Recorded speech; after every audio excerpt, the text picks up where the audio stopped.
McLaughlin's batting at 250 right now.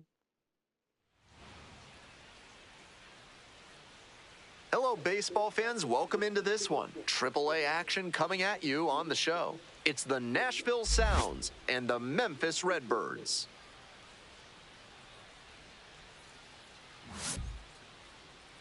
Ladies and gentlemen, your First pitch coming your way next. Redbirds. So just about set. Today's starting pitcher, Gordon Graceffo. You can see from the numbers that he's done a good job limiting opposing batters this season. They're hitting under 250 against him. It's not all about the strikeouts when you do that. You have to move your pitches around, mix speeds, and keep hitters off balance. He'll do well if he can execute like that in this one. Ready to go. Digging in next for the Sounds, Caleb Durbin. Swing lifted to left field. This one pretty far back. Out number one on the ground. 0-5. Almost got the inning started with a bang on that fastball. I'm sure he wishes he could have put that over the wall. The batter now, Owen Miller. Fly ball to right. It falls in, that's a base hit. And that's a one-out single. Stepping in, Darren George. 3 hits last night, a big factor in getting that win. A laser into the outfield. And now 2 down. And he may be feeling down as he heads back to the dugout, but that's a swing to be proud of. That ball was torched, even if he has nothing to show for it. More swings like that, and he'll be on track for a promotion. Lifted in the air to right center. This one carrying. And that'll do it. Now it's the second baseman, Jose Fermin.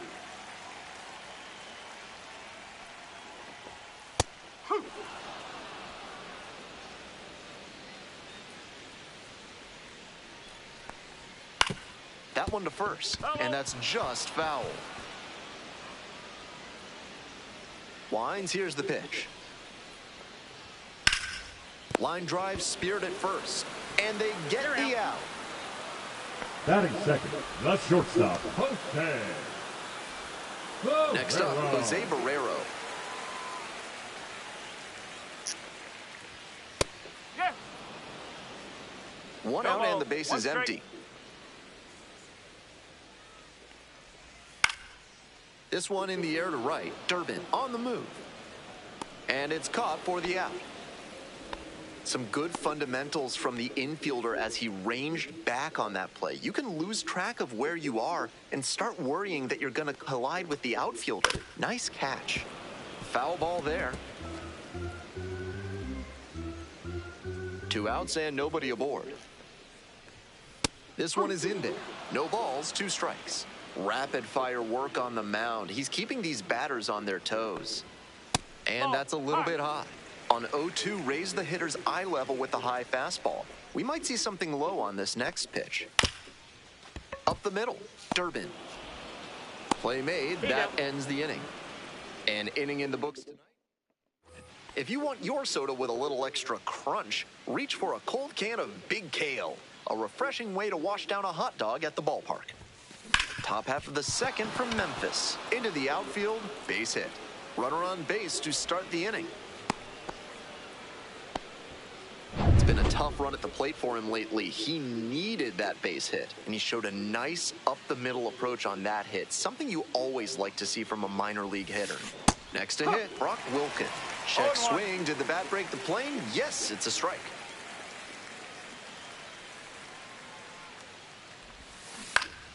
And that one fouled off. Go ahead, run it first. Nobody out. Here in the top of the second.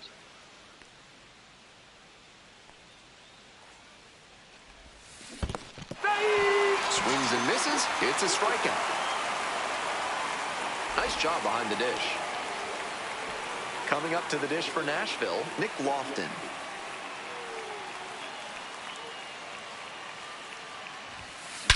And that one hammered. Should be extra bases. It one hops off the wall. Might be trouble. Coming to the plate. Runner scores, and they take the lead. Big swing of the bat right there to give them the lead. That was clutch. That's some textbook batting.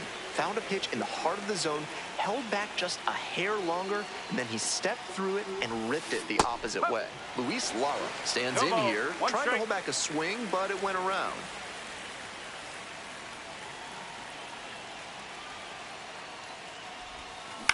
Ground ball, right side. Steps on first for the out.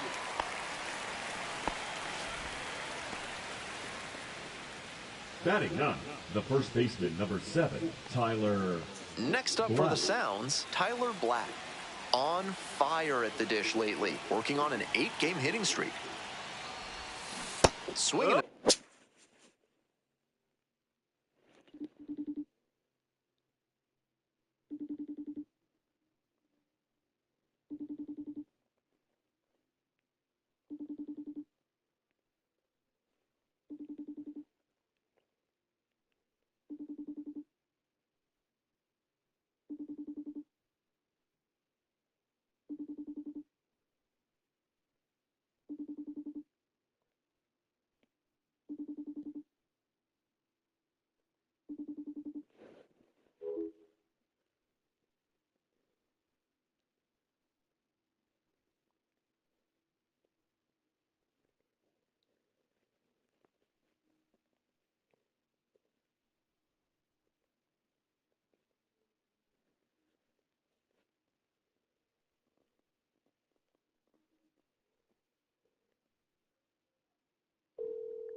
Alec, I'm at KJ soccer game. I'll call you later, okay? Okay. Okay, bye. Can you tell him I said hi?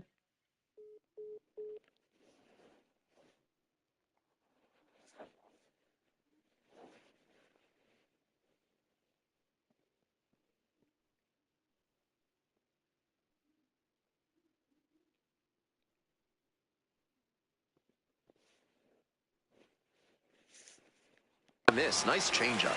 That's some great arm action from him to sell the changeup.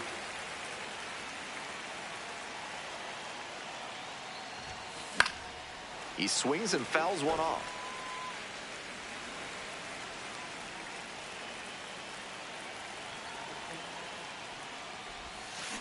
On the ground to the right side. Fermin. There in plenty of time, ends the inning.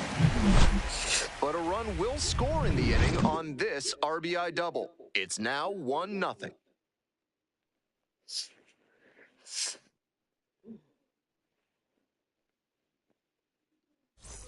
And we're back here in Indianapolis, bottom of the inning. Coming up to the dish for Memphis, Chandler Redmond.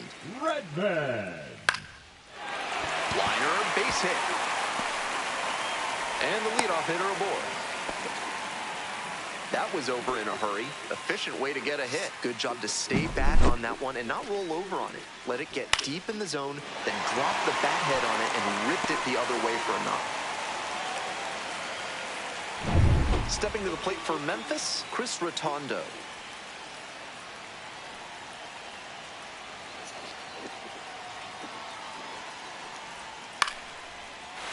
On the line for a base hit. Lead runner to second, so 2 on and nobody out. Back-to-back singles. Great job to step through that and line it the other way for a knock. That's the kind of thing hitters work on consistently, and he's turning that work into in-game success.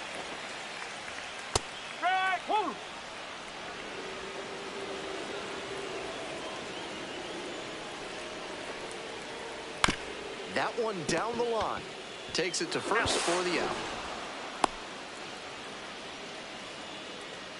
Digging in for the Redbirds, Zach Levinson. This is a prime opportunity right here. Batter just wants to get a read on his stuff. That was a meaty pitch, but he let that one go. Maybe puts this one in the air down the line. Makes the catch. Here comes the runner from third.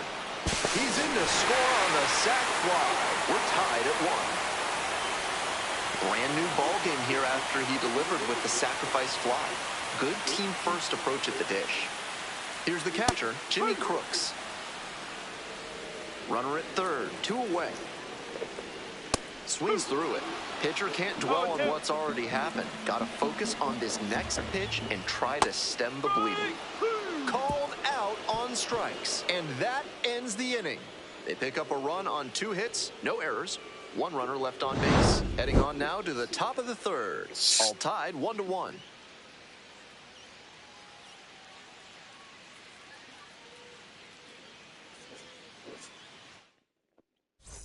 Back at Busch Stadium, all set for the start of this inning. Here's the second baseman, Caleb Durbin. Out to short. Picks it up. Fires to first on the run, and they get the out. Nicely done. So digging in, Owen Miller. 1 of 4 with a double in yesterday's game. On the ground, out to short, Barrero. Tosses to first. First 2 batters gone in the top of the 3rd. At the plate, Darren George. He has had a tremendous season, a lot of power, and put up a good average to boot.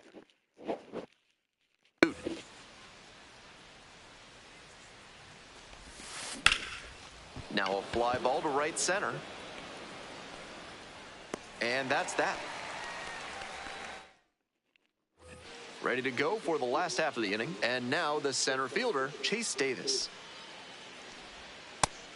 That's a hittable pitch, but not what he was looking for. Early in the count, it's okay to take that. The other way. And foul ball.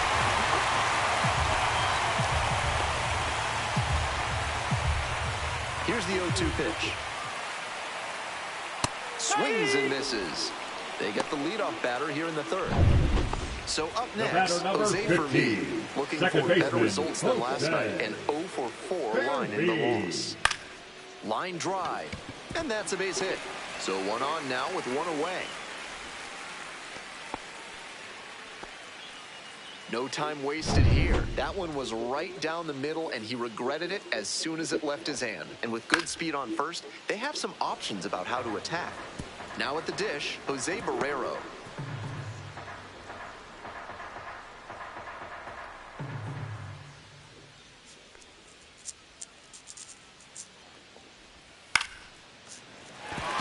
Base hit. And that keeps the runner from advancing past second. Now batting, left fielder, Max Caperniak.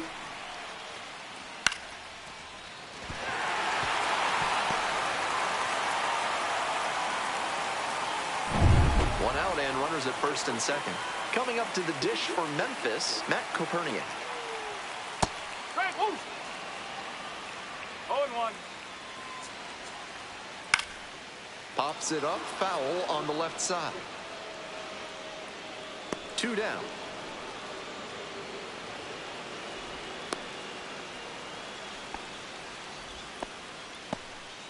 Next up for the Redbirds, Chandler Redmond. 1 for 1 with a single and a run scored so far. 1-0 pitch. Advantage to the hitter right now. He's got runners on and a friendly count, so he should be aggressive on this next pitch. 2-1. To the right side, and it goes just foul. That fastball was very hittable, but the swing just a touch too early. Smoked into left field for a base hit. Runner around third. Runner scores, and they have the lead. In there, he's safe. 3-1 ball game. He's already 2 for 2 with a single and a double, and moseying right along to set up a chance at the cycle.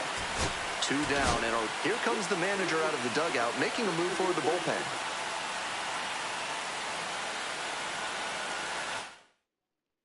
Pitching for Righty reliever out of the pen, Jacob Mizorowski, trying to strand the runner at second. Mizorowski. No ball. 1 strike. Fastball in for a strike. Looking at 2 straight pitches and now down 0-2, you're just hoping to make contact. Already in a big hole, and the pitcher clearly has the advantage. Battling here, fouls it away. 2 runs in to score in the inning. Here in the back end of the 3rd inning. Set down looking for the backwards K. And with the inning over, that'll keep more runs from coming in. Top of the fourth Leading inning off with the for sounds at Nashville, the dish. the left fielder, number 9, Jake Bauers. Towards first. Look at the stop here. Onto the pitcher. And that is a great play for the out. So digging in, Adam Duvall singled and scored the first time around.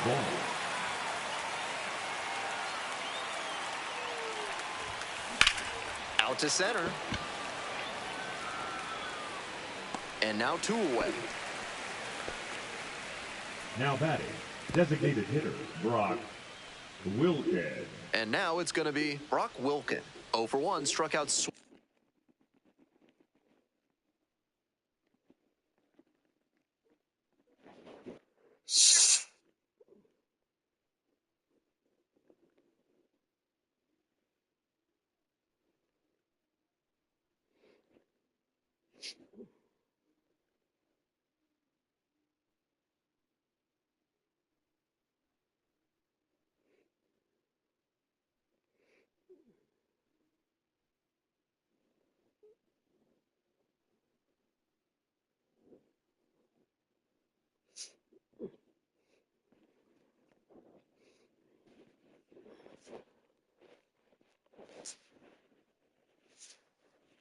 Swinging last time.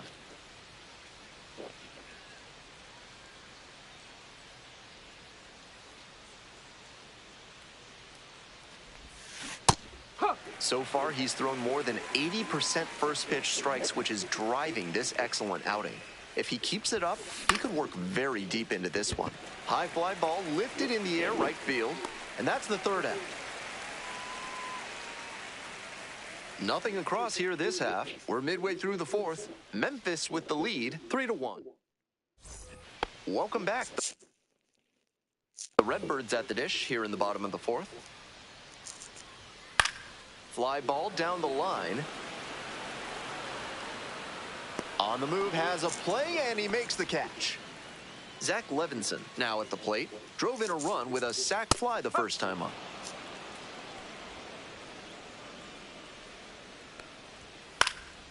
In the air, out towards right center. Lara on the move to the alley. Hauls it in, and there's 2 away. So up next, Now Jimmy batting, Crooks. the catcher, First at bat was a strikeout. Crooks.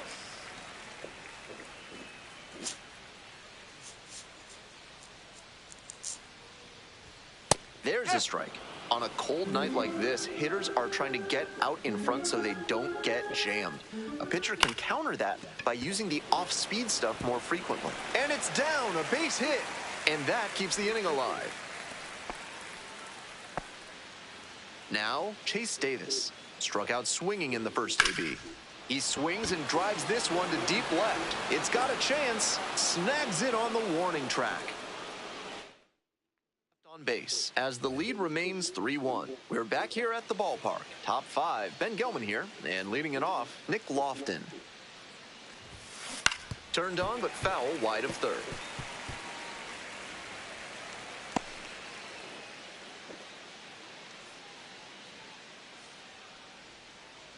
The 0-1 offering. Just a weak fly ball this time. And a quick out, number 1.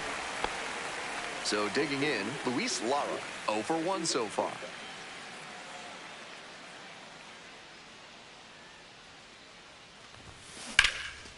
Lifted in the air to right center. And a couple of quick outs. And here's the first baseman, Tyler Black, 0 for 1.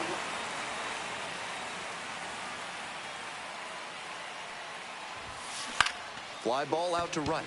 Levinson. And that'll do it. We head to the bottom of the 5th inning. Digging in for the Redbirds, Jose Fermin. Swinging a drive deep left field, pretty far back there. Snags it on the warning track. Well, he certainly wasn't willing to wait around. Just barely missed hitting that first pitch fastball out of here. Puts this one in the air down the line. Racing over to make the catch. Coming up to the dish for Memphis, Matt Koperniak. Strike! Challenge pitch right down Main Street, and he got the take, so he's ahead 0-1. Nice pitching. Down 0-2, swings through it. Quickly in a 2-strike count. We'll see how aggressive he is at the plate. Popped up. Miller. And that'll wrap this inning up. They go down 1-2. And we're back here in Indianapolis. On to the top half of inning number 6. And now, Caleb Durbin. Foul ball there.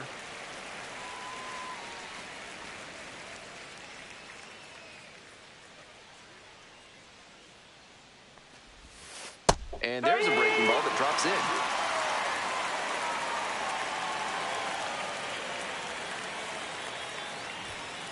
That one not close. 1-2 the count.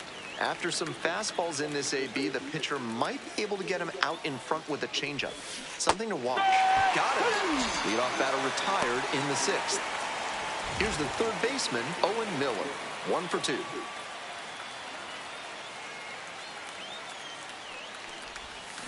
Turned on, but that's fouled down the third base line.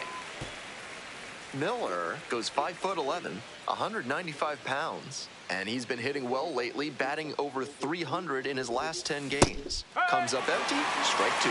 Impressive efficiency on the mound in this game.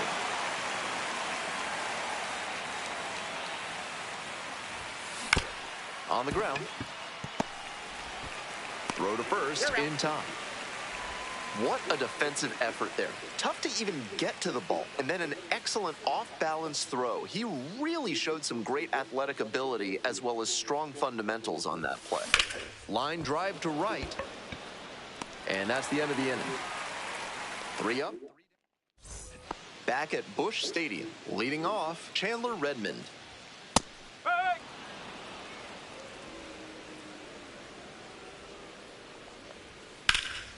Makes contact and drives this one deep to right. Bangs off the wall. It's a double, 3-hit ball game. He's put together a really excellent game with the bat. Hard to complain about the result when you smack one off the wall like that, even if you maybe wanted it to carry over the fence. Digging in, Chris Rotondo brings it in for the out. Runner tags at second and makes it up to third with 1 away. Jacob Buschberger digs in now.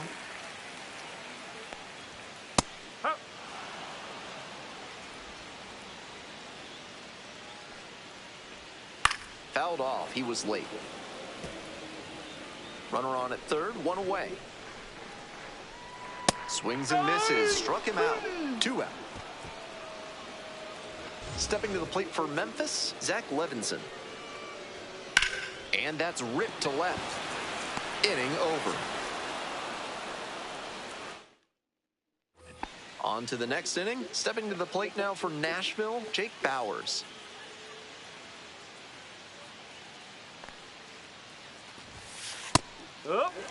Action in the pen down there. Nick Anderson up and throwing. Ludus getting cranked up as well.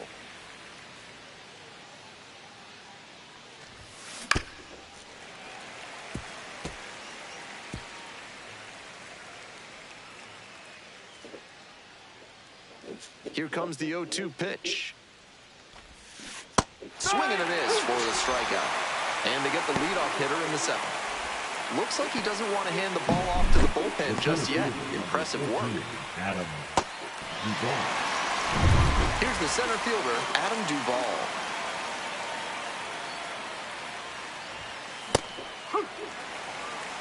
Oh, 1.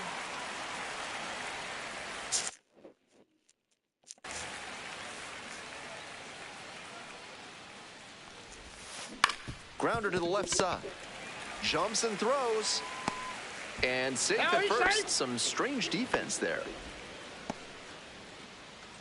1 gone and a runner on at first. Brock Wilken, the next to hit.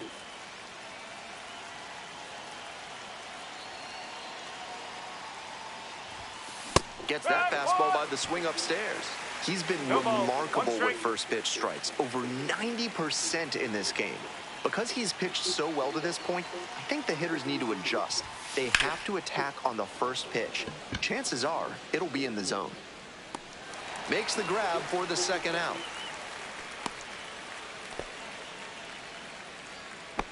Now batting. So Shortstop, 2 down Nick now, and here at the plate, Nick Lofton. Lofton.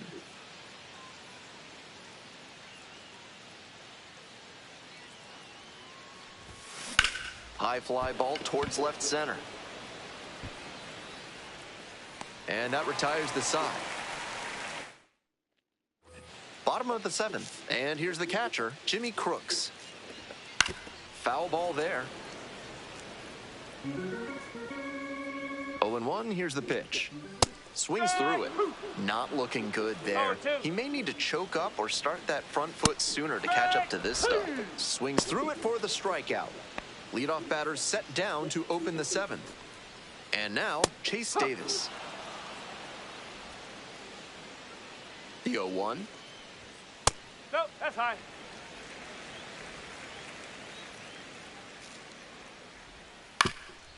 Grounds this one up the middle. That's the second out.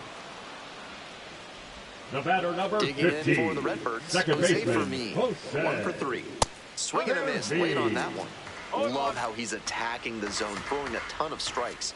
These hitters need to be ready to swing at the first good strike they see. Swing and a miss, got the strikeout. And a nice frame on the mound. And we're back here in Indianapolis. Digging in, the switch-hitting outfielder, Luis Lara.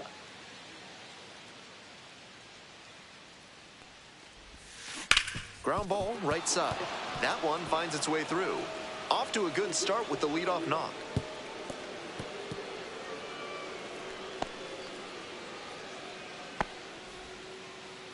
And now the first baseman, Tyler Black.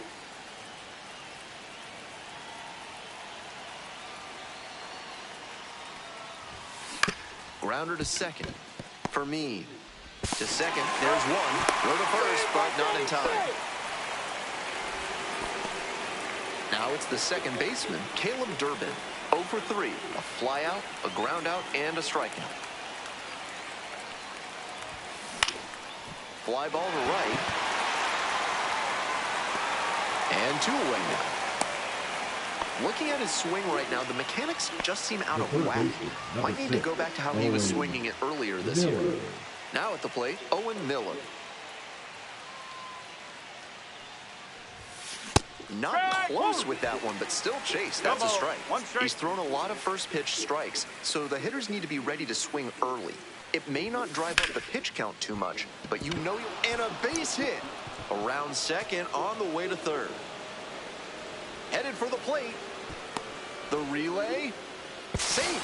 He scores, and it's a 1-run game. Now batting. Well, that's a big swing of the bat, driving in the run with the 2. So they turn to their closer, Zach Thompson. Number 57. Runner on second to deal with. Zach Darren George will hit next. Plenty of pop at the plate, so the outfielder's playing deep, almost on the warning track here. Strike 1. 0-1.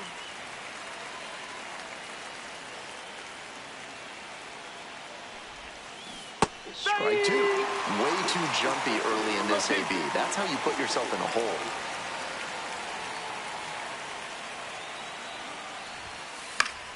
Knocks that one away, and we'll do it again. With his hitting acumen, he knows they don't want to pitch to him. But with a chance to put something on the board, he's willing to expand the zone a bit, and he can still do damage. And the tying run at second. Fouled off at the plate, they'll do it again.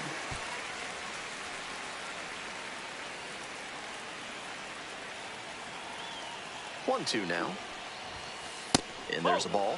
I love watching grinders like him at the plate. He can really drive up the pitch count in a hurry. Pitchers, on the other hand, hate hitters like this. Oh, what a great play. Throw to first. It's there, and that's a great play. But a run will score in the inning on this RBI double. It's now a 3-2 ball. Back at Busch Stadium, all set for the bottom of the 8th. And now, Jose Barrero.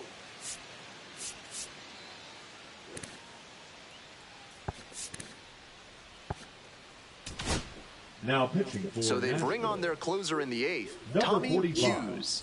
Coming into a game trailing by a small margin, and so his job will be to keep it within reach for the offense. That is not a location we see from him often. He's usually painting the corners, but that one was right down Main Street. The batter might regret taking that one. Struck out swinging. Leadoff batter out here in the 8th. And here at the plate, Matt Koperniak. That one finds the zone. 0-1. Great job out of the pen spotting pitches down and away like that. Even if the batter gets the head of the bat there, it's hard for him to do much damage.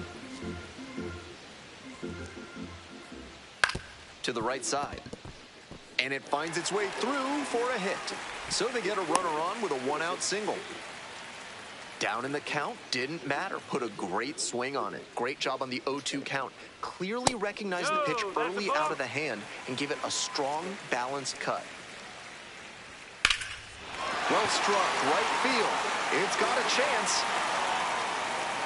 Brings it in on the warning track.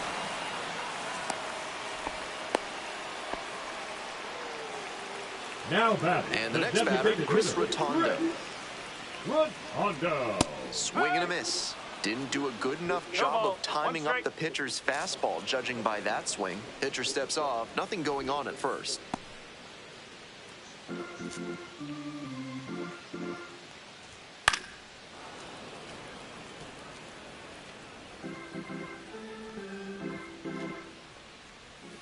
Swing and a miss, that's a K. Way out front for strike 3. All set to start the 9th inning in this one. And now at the plate, Jake Bauers. Swing and a chopper. One gone. You're out. He's 2 outs away. And now the center fielder, Adam Duvall. Corner infielders guard the lines. They're trying to keep extra bases at bay. That one finds the zone. And that's strike 1.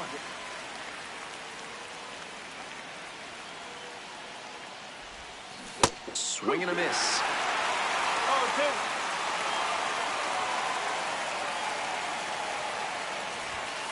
Just off the outside edge. And that is One ball, 2 strikes. Impeccable discipline to lay off of that one. Wow. This one is labeled. Does it have the distance? Just shy of a home run. So it's their last chance of the ball game. Designated hitter, Brock Williams.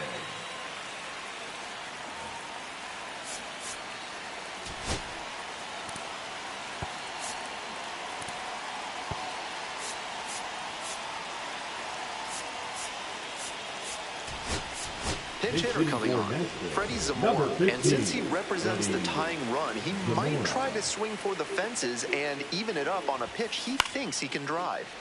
Popped up to the left into foul ground. Pushberger settles underneath it. That's the ball game. A 3-2 final score in this one. So they hang on.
And welcome in, everybody. Glad you're with us. We're ready for MLB The Show's Game of the Week. It's the Minnesota Twins and the Milwaukee Brewers.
All right, Singy, let's talk about the man on the mound. He has been lights out lately. You're not kidding, Boog. I mean, look at these stats. He's got hitters guessing on every pitch. I'm excited to see if he can maintain his dominance in this one. All right, we'll be back to get this one started after this. All right, first pitch coming up. And our pitcher tonight, Clayton Kershaw. Singy, always a treat when we get to watch him work. Yeah, Boog, he's racked up over 3,000 strikeouts in his career, so expect to see more of the same in this one. And stepping in is the speedy Nasim Nunez. Fastball in for a strike, and we're underway. First pitch, 5 o'clock. Strike 2. 0-2.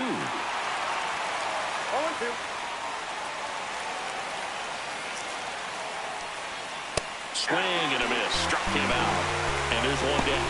Just blown away in that at-bat. 3 fastballs, all strikes. He wasn't even able to foul one off. There's not much you can take away from an at-bat like that as a hitter, other than maybe there's something wrong with your eyes. Got to have better timing on the fastball next time. So up next for Minnesota, Jose Miranda.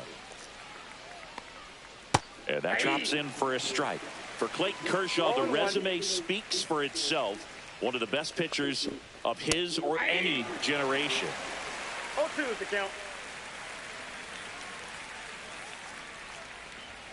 Strike 3, and that's 2 in a row. Boog gets talked about a lot, but a good high fastball in a 2-strike situation, it's just become such a problem for hitters in more recent years. I mean, with all of the emphasis by pitchers on developing that spin rate. Handles, throws to first, and Correa retires. Now it's the second baseman, Bryce Terang.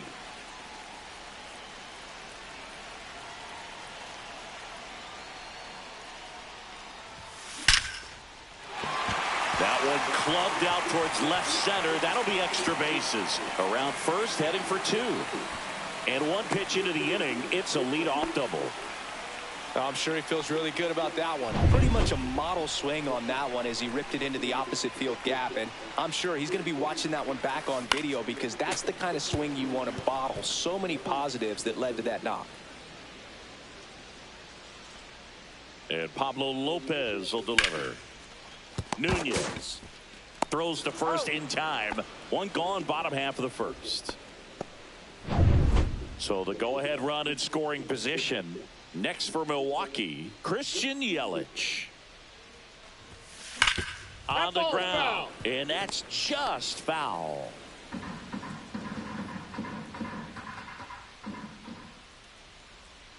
Man at second. Fought off foul.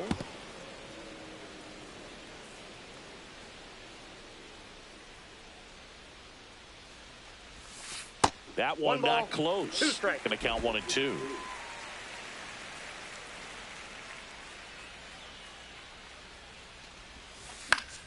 Fouled off, and they'll do it again.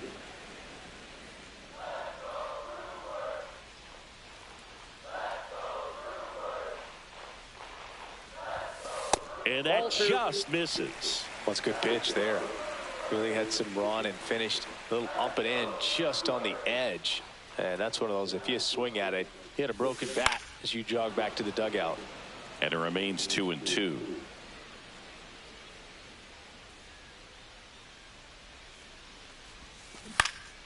Knocks that one away, and we'll do it again. 5 foul balls in this at bat so far, and these two are going head to head. You can see the crowd. They're starting to get into it a little bit more and more each pitch, even though there hasn't been a ball in play yet. Tosses to the pitcher covering the bag. He made the pitcher earn that out after a long at bat. And here is Hoskins. Homered in the ball game yesterday afternoon. Yeah. This one in the dirt. No advance. Good job behind the dish.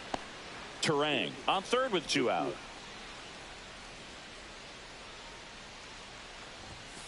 And a swing and a miss. I wouldn't throw him another breaking ball. No balls, Try 2 to go strikes. again with the fastball, slightly elevated. He just having a hard time catching up. And that one hammered Buxton. Raging back towards the wall. Makes the catch on the edge of the track. Second inning Leading set off to with the go. Twins, Now the the right cleanup hitter fielder, for Minnesota, Matt Wallner. Wallner batting in the cleanup spot. And his last 10 games stand out. He's homered in 4 of them. And there's a strike. 0-1.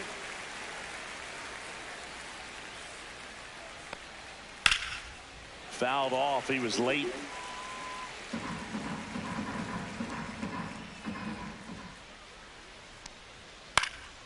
Foul ball, still 0-2.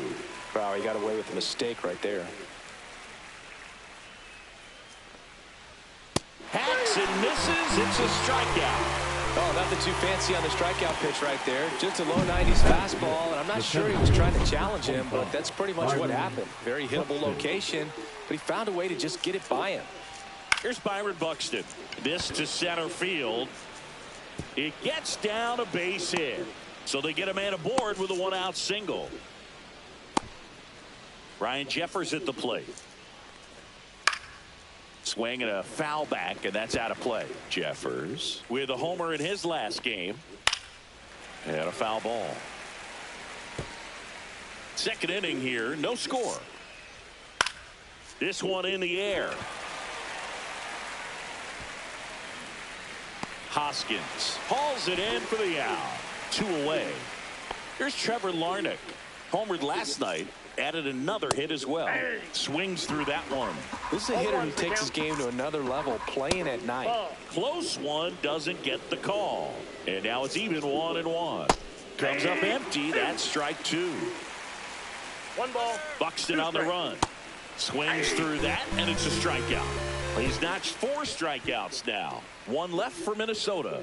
We'll go to the bottom of the second. No score. We head to the bottom of the second, and here's the catcher, William Contreras. Lopez back to work. And the first pitch misses for ball 1.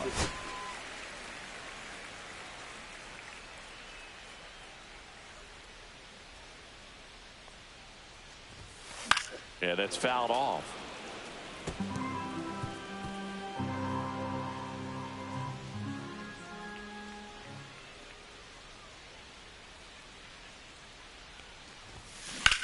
Popped up.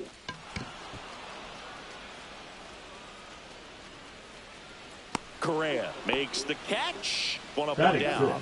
The right fielder. So up next, Jackson Chourio. Del Rio.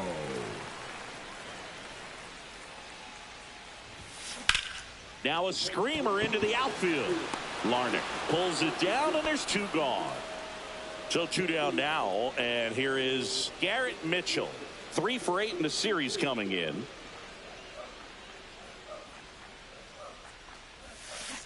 And first offering is fouled off. 2 out, space is empty. Right side. Fair ball. Now he'll turn for second.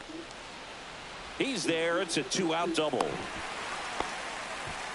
There's something about pulling one down the line Nobody. and shooting it through the infield that's just so satisfying as a hitter. It's just fun turning on the pitch like he did right there. Runner in scoring position now and a good opportunity to push across the first run of the ball game. Joseph Ortiz up now for the Brewers. Line drive, knocks it down. Gets it there in time, though, and they do get the out. So one hit is all they get. We played 2 full. We're tied, 0-0. Welcome back. Let's check out what's been happening of late. Really been playing well.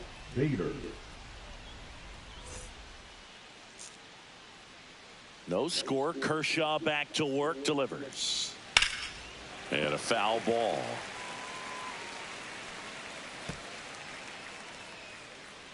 And he deals.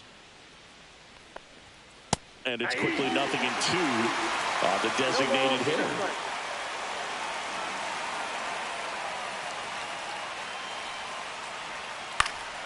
And it's fouled off. They'll do it again.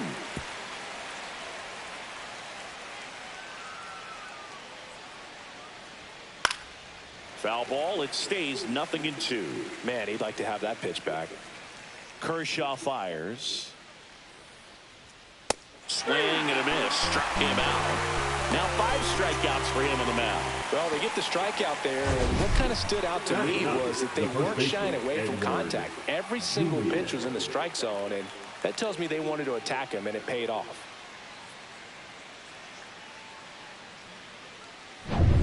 And now the first baseman, Edouard Julien.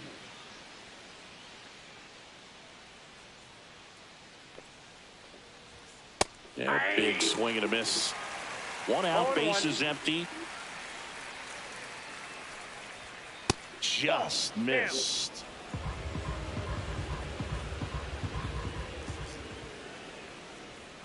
That's in there. That's strike 2.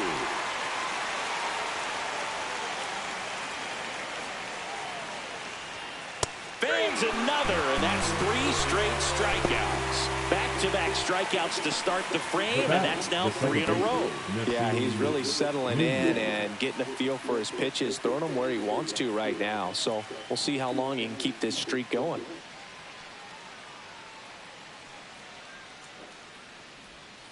Swing and a ground ball. Terang over to first in time. And the Twins go 1-2-3. Welcome back. Let's take a look at how the series has played out so far. The shortstop, now, Freeland.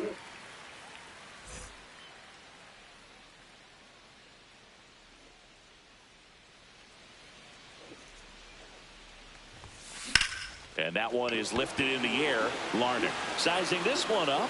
Hauls it in, and there's one away. He was all over that first pitch fastball, just barely missed it. Man, this guy was ready to hit. That one way inside. Straighten him up a little bit.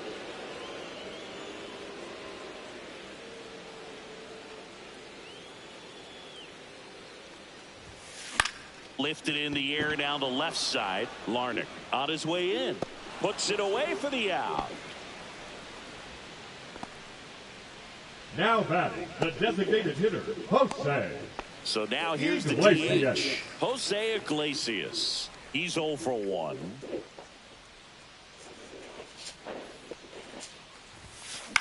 Swing and a ball lifted in the air.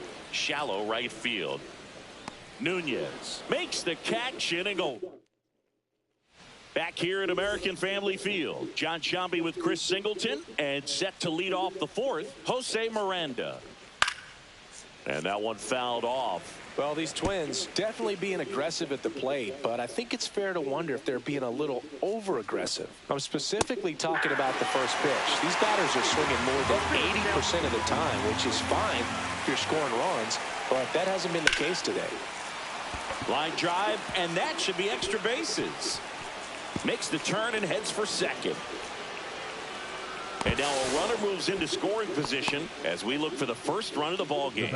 Well, he found himself behind in the count right there, but he didn't give in. Put a really nice balanced swing on it, and when you can rope one into the gap like that, you're thinking extra bases from the first couple of steps out of the box. And he'll feel real good about that one. Now let's see if they can put up the first run of the game. Correa stands in now and watches strike one.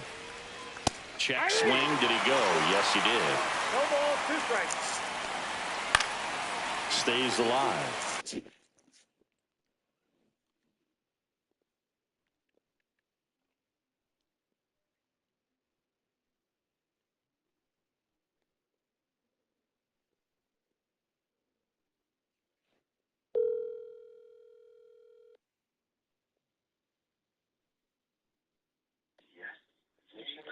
Hi, you've reached Chad Hahn at Person First Supportive Services.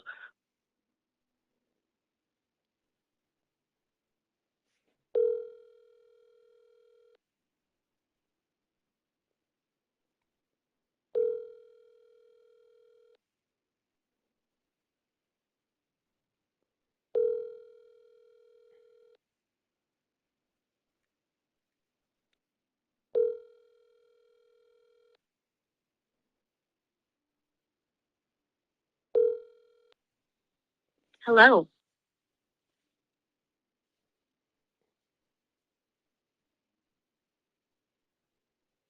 Uh-huh.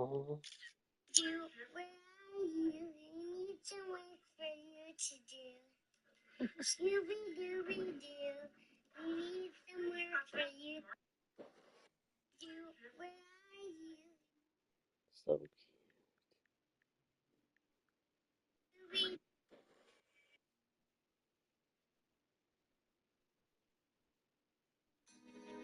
Where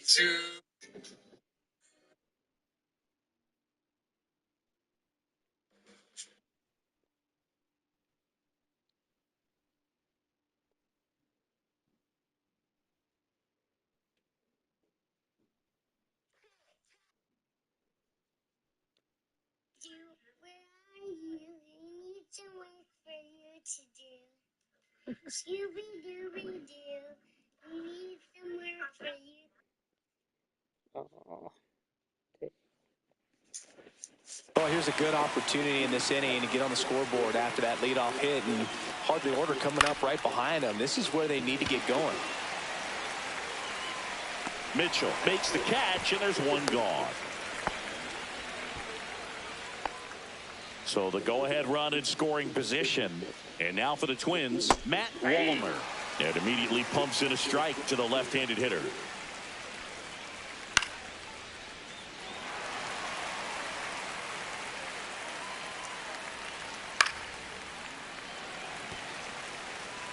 One out and a runner at second. Top half of inning number 4. And a swing and a miss. Picks up strikeout number 7. Just absolutely rolling on the mound. He's looking very much on his game in the early parts of this one, Boo. Fully on the attack with these hitters. That's 7 strikeouts already. So he's got a good pace going, no doubt. And that is out of play.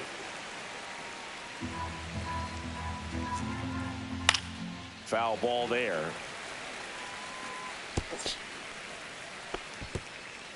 Fourth inning underway, no score.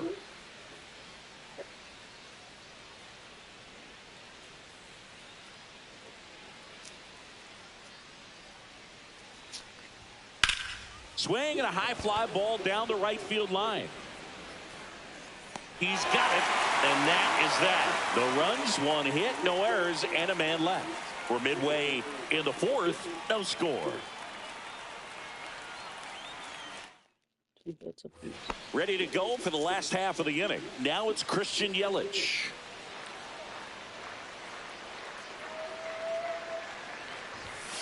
And that's way high. 1-0. Well, these Brewers, to put it bluntly, need to put together more competitive at-bats, and I don't think they've lived up to their own expectations at the plate. I think things are happening a little quicker than this offense would like, and we see it in the numbers. They're hitting into a lot of outs early in the at-bat. Next pitch is outside. 1 strike.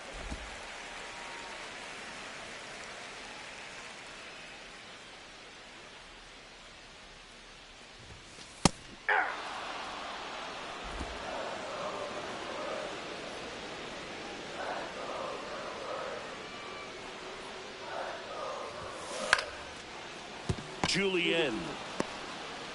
The flip to the pitcher covering, and one gone in the fourth as they get the leadoff man.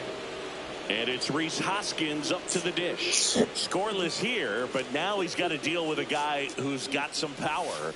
Got to be careful when you're talking about a hitter with this type of slug and these type of home run totals. Line to left. Base hit. So a man aboard now with one away.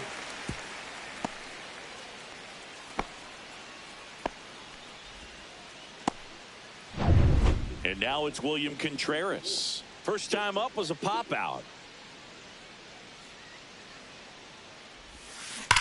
There's a swing and a drive. Way back there. Gone. That should put a jolt into this home crowd. His 12th of the season, and that gives him a lead. It's 2-0. He only needed one swing to square it up. Not wasting any time in that at bat, Boog. Aggressive, and it paid off. Next to hit, Jackson Chourio. Rolled over to third, Miranda. Slings to first, 2 away. It's a good recovery, though, after giving up the home run. Not allowing it to stay in the head, but going to work at the next hitter, and a tough one at that. And he can't come up with it. Still able to fire over. Bang, bang play, and the inning is over. 2 runs for Milwaukee on the dinger. This is MLB The Show's Game of the Week. Coming up, we head to the 5th. Welcome back. Quite a pitcher's duel so far. Here's how the starters have performed up to this point. Drilled out towards left center field. That's well struck. That's down. One hops off the wall. Now a relay to second. Not in time. That's a leadoff double. Everything came together for him. Well-deserved double on a great swing. Got everything going on time. He stayed balanced and he squared it up about as well as you could possibly ask. Digging in, Trevor Larnach. This one in the air. Ortiz makes the grab, one down. Good hard fastball up in the zone right there. They look really good coming in, but so hard to get on top of as a hitter. Bader in the box now. No balls and a strike. So runner in scoring position, and now the tying run comes to the plate, and we're at the top of the 5th. Fights that one away, and the count remains 0-2. Kershaw deals. Spoils a 2-strike pitch, and he'll see another. Fights it off. He'll see another. Jeffers, the runner at second with one away. That one ripped left field. That's back. And brings it in at the wall.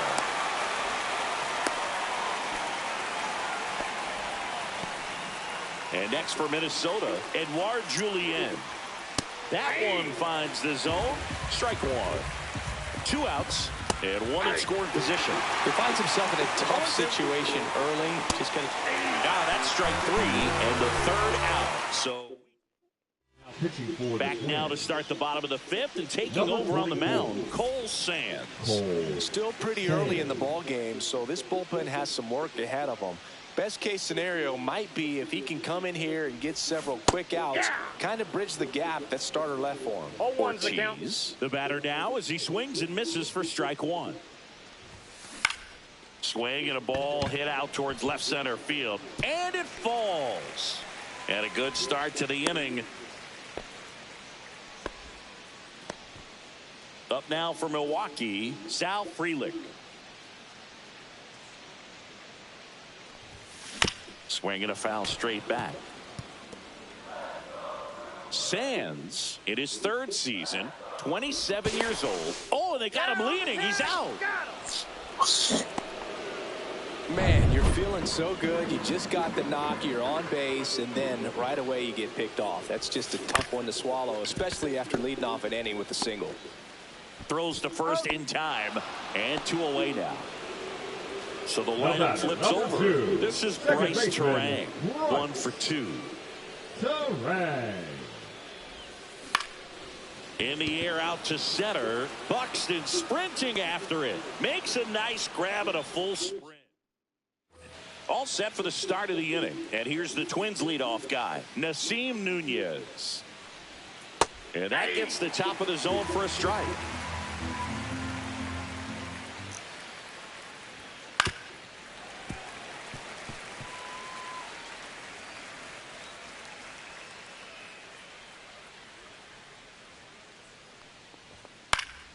Foul ball, still 0-2.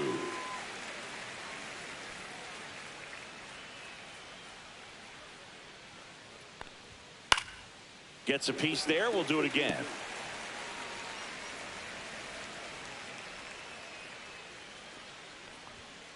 And he hits a ground ball right side, and it goes just foul.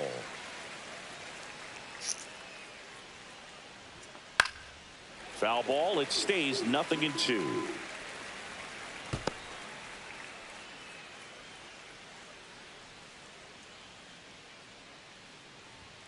Swing and a miss. Struck him out.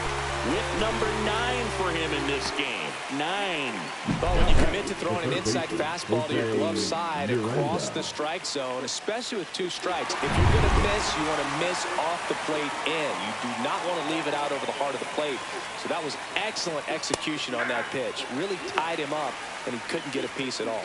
Miranda, batting with 1 down, takes a strike. To third. Slings it across, and that quickly 2 away. Now batting, the shortstop. Here's Carlos Correa. 0 for 2 in this one. That one fouled off. 2 down, nobody on. And we're in the top half of the 6th. Swinging a foul straight back.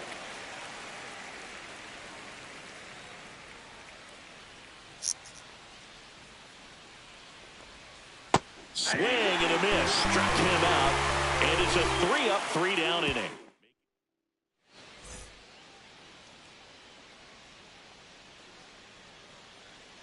Sands back to work. Line drive caught. It's never fun going back to the dugout after hitting a line drive that finds a glove, but you will get some high fives. You know, when you make great contact, you feel like you've done everything right. But in this game of baseball, not everything is in your control. That's a hit. So they get a man aboard with a 1-out single.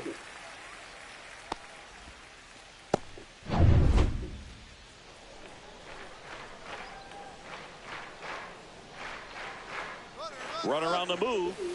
Pitching for a strike. Safe in second, and that was not close.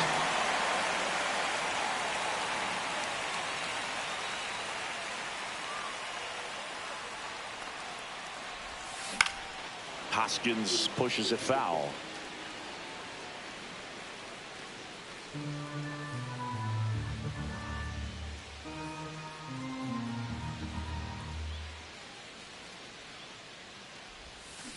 That one down the line, and foul ball.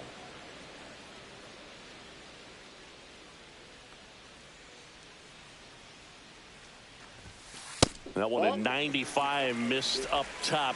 It's a ball and 2 strikes.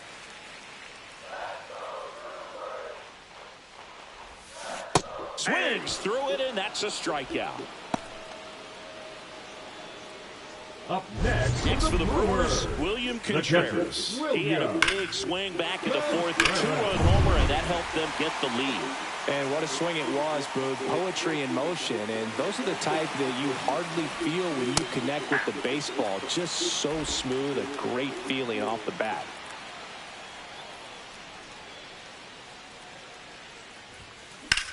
Swing and a ball lifted in the air right field. He just missed it. Reaching for it, and welcome back as we take a look at their upcoming schedule.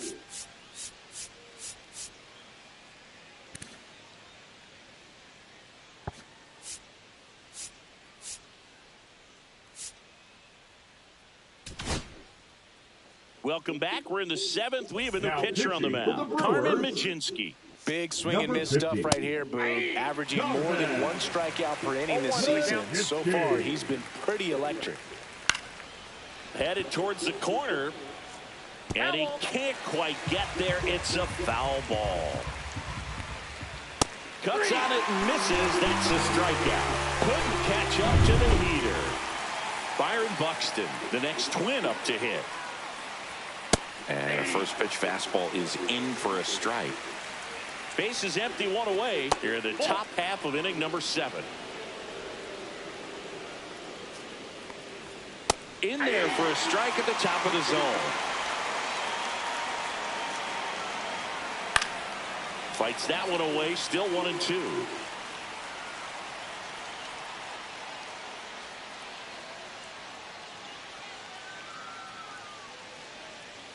One down, base is empty. Foul ball still, a 1-2 count. Looked like you got a little excited on that fastball. Got to think to yourself, I want to stay up the middle. That way, if you're a little bit early, you hit it out of the ballpark. If you're a little late, opposite field knock. Swing and a miss. And he's down on strikes. Coming out of the bullpen, throwing beating. Now batting. So up next for Minnesota, Ryan Jeffers. Late on that fastball. Boom, that's cheddar, baby. Foul ball.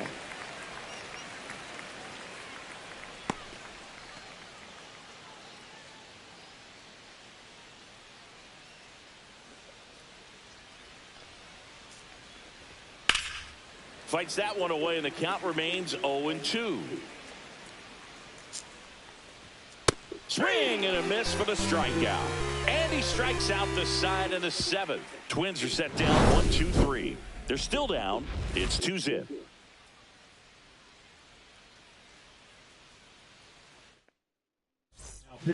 We're back in a new pitcher here to start the bottom of the 7th. Brock Stewart. Just trying to keep this one close here, and this is where a bullpen can give their players a chance to fight back into the game. Hit in the air, left field. Larnach.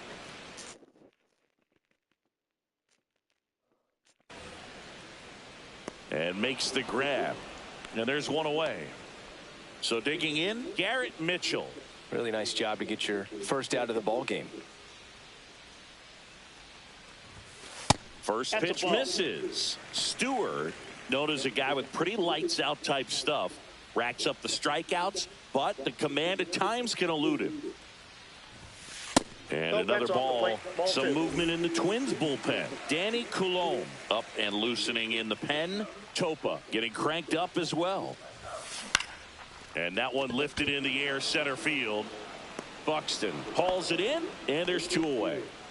2 down, base is empty. Next for Milwaukee, Joseph Ortiz. First pitch doesn't find the zone. Yeah, and a manager in a situation like this type of pitcher has to stay alert and ready. He's got to make sure he's watching from pitch to pitch, hitter to hitter, to quickly get another reliever up in the bullpen if he needs to bring someone in.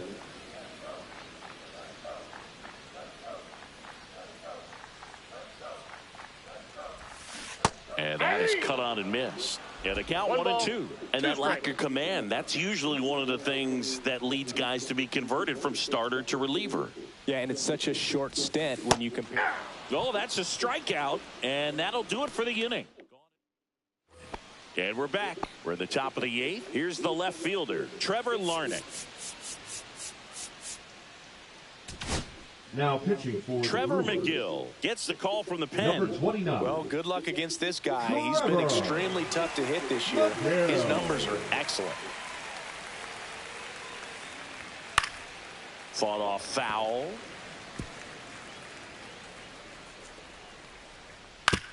On the ground to first. Hoskins handles the chance. He'll do it himself. Leadoff man is out here in the 8th. That play won't be trending on social media later on, but it's still important to execute it to perfection. This game is a lot harder than it looks, partner. Just off the inside edge. Got the bat going too soon. It's strike 2. 1 ball, 2 strikes.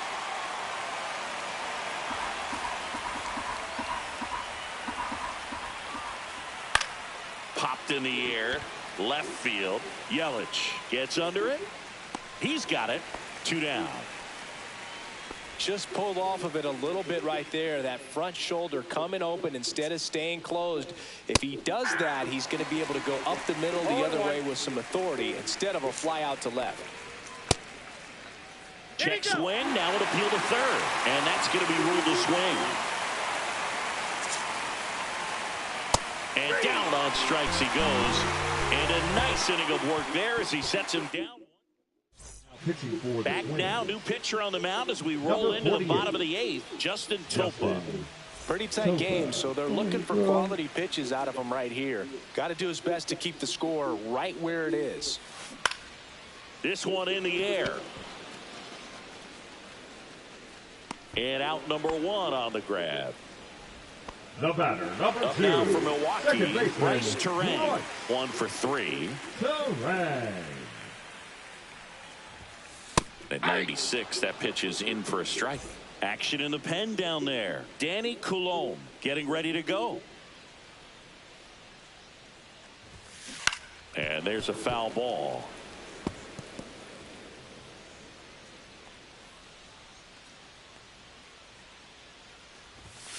Just off the inside corner. And that's ball one. Good spot there, but didn't get the strike at the knees and doesn't seem too convinced by the call out there on the mound as he tries to get a better sense of the umpire strike zone. Cuts and misses. It's a strikeout. Man, I really like the ability to bounce back right there after not getting a call he probably should have gotten. He didn't let it affect his focus, and he came back with another good pitch to get him swinging. Iglesias stands in with 2 away as he takes a ball. Swing and a miss. 1 ball, 1 strike.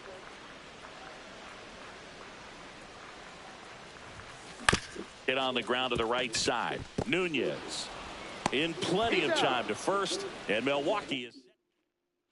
We go to the 9th, and now for the Twins, Nasim Nunez. He swings and misses at the first pitch. 0-1. It's good speed at the top of the order here. You want to get it on, see if you can get a stolen base, maybe get around the bases and pick up a run. Fouls it back with 2 strikes.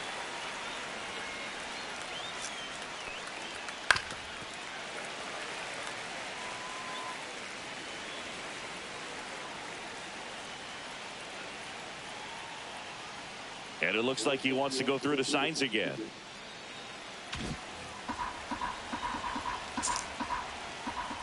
Swings through that one. It's a strikeout.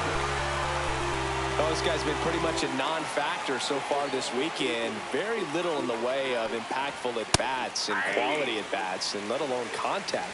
That's the 6th time they've set him down on strikes in the series. So no doubt frustration mounting and very high right now. The Twins down by a pair here at the top of the 9th. This one popped up. Foul ground first base side. Squeezes it, and there's 2 down. Now Correa up to hit. Swing and a pop-up. Frelick has a beat on it. Makes the catch. Ball game. And the Brewers win the rubber match of this 3-game series. These players just want to keep it rolling right now. You win this series, you got another team coming in, and you want to do exactly the same. Maybe even push a little further, get yourself a sweep. You know the fans are going to be behind this club. They've been playing really well, and these players, you can tell they feel the energy these fans bring to the ballpark.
Hello and welcome to Franco Park. Double-A baseball on the show coming your way.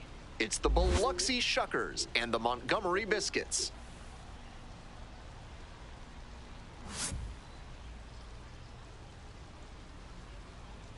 First pitch coming at you right after the break.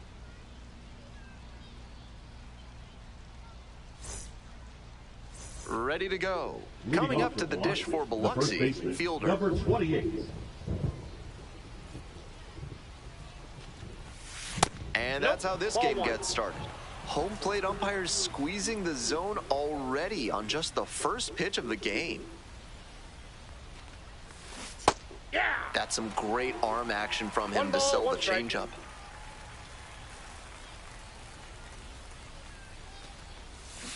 Comes up empty, strike two. Great time to go to the slider. He was clearly sitting fastball, which made his swing just a hair too early. Now he's got to protect with 2 strikes.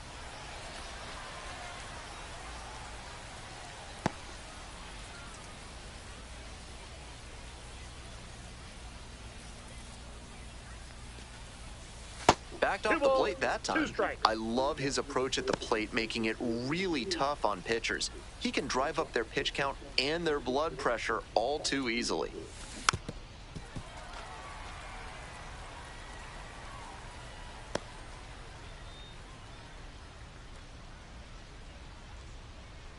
The 2-2. Up the middle. Jumps and throws across his body. Out! Nice play. No time to waste on that play, and he fired across the body well to get the out. Impressive work.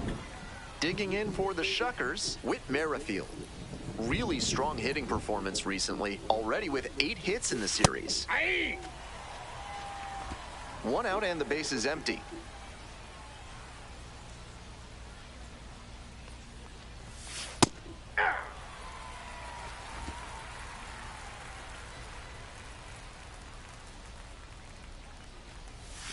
The next pitch misses. Ball 1. 1 ball, 2 strikes, the count.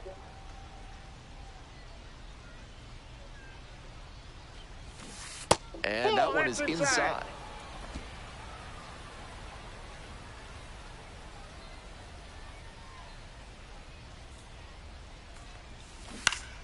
Knocks that one away, and we'll do it again.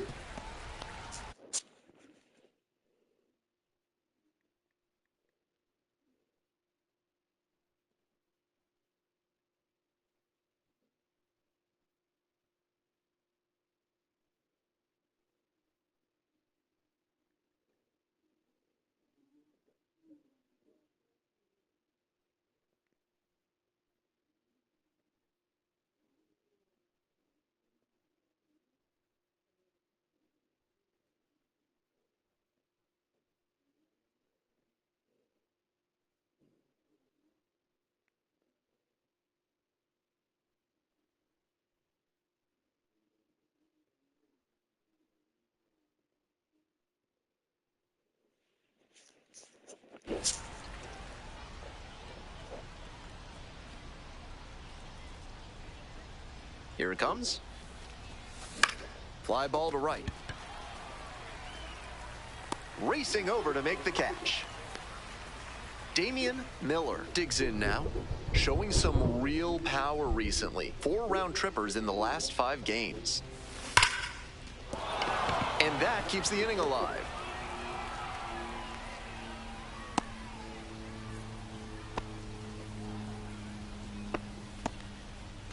Next up, Gil Lara. Lot of clutch hitting recently, more than an RBI per game over the last 10. Fouled off down the right side.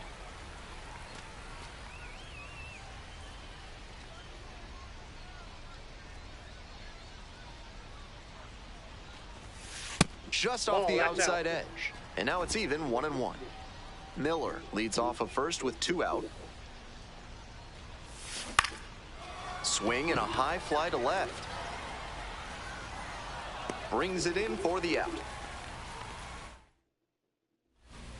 Ready to go for the last half of the inning. Stepping to the plate now for Montgomery, Drew Baker. Hard hit, right side. Steps on first for the out. And now the shortstop, Gregory Barrios. Cueto, multi-time All-Star. He works with a 4-seam fastball, a slider, a sinker, a changeup, and occasionally mixes in a cutter. Next one's popped in the air into right. Out number 2. And now the first baseman, Bobby Seymour. 2 hits in last night's game. 0-1's the 2 count. outs, bases empty.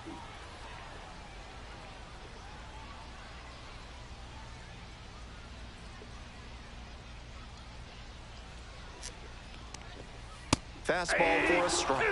Rapid fire work on the mound. He's keeping these batters on their toes. Wants the signs again, steps off the rubber. 0-2, and the delivery.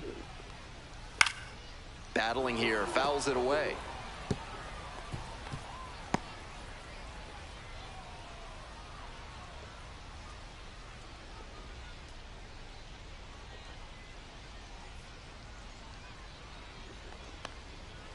Line drive. Makes the grab, and that'll end the inning. If you're looking to bring more good vibrations into your life, then call Thad's Theremin Therapy. They've got just the right lack of touch to help you.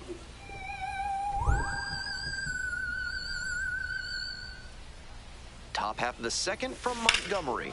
Swing and a rocket.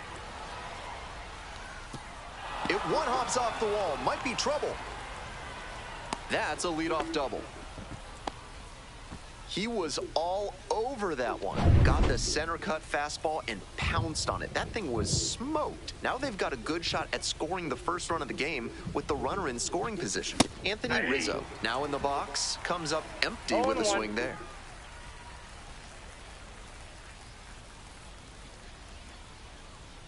Second inning, no score thus far.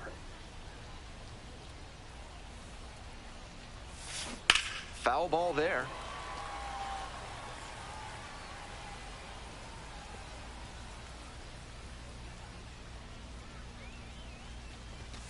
Just misses with that one.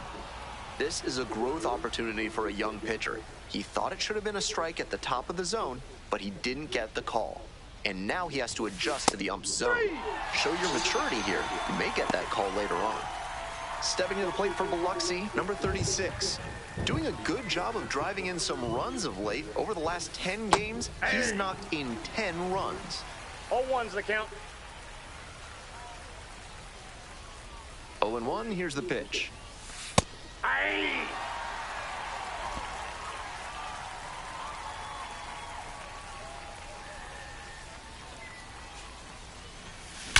Now this is belted to right, and that one looks like it'll be trouble. A dive, and he can't haul it in. Headed for the plate. Now a relay to third. Not in time. Runner safe, and a run comes in to score.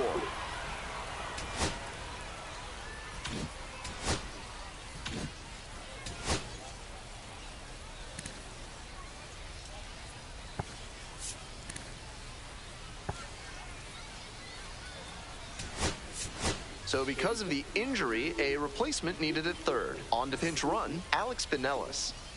Next up for the Shuckers, David Peralta. Making a lot of contact recently, working on a 5-game hitting streak. 0-1.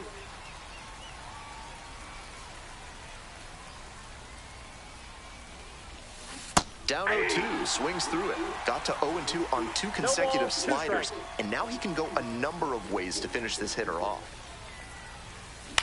Up the middle. Tosses to first. Out number 2, and another run comes in. Here's the center fielder, Vladimir Restituyo.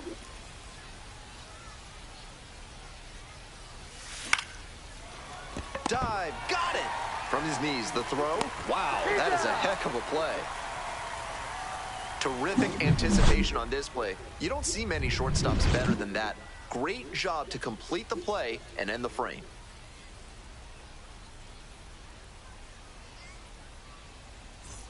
On to the bottom of the second. And now, Will Simpson. Foul back our way, and that's out of play. The 0-1. Ball. Down.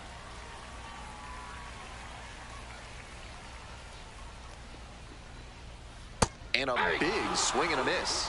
1 ball, 2 strikes. This pitch popped up. And there's 1 down. Tough way for this AB to end for the batter. He saw that one coming right down the pipe. His eyes got big, and he lost control of his swing mechanics. That pop-up should have been a laser into the gap. 2 up, 2 down. Mason Auer now at the plate.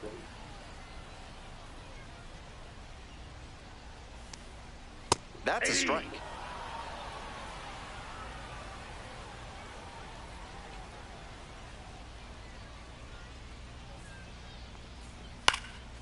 Fly ball to right. And it drops in. And that extends the inning. And now, Mac Horvath. Sat out last night's game, but back in there today. Fly ball down the line. And that's the 3rd out. 1 runner left. We move on to the 3rd inning. And now, Fielder.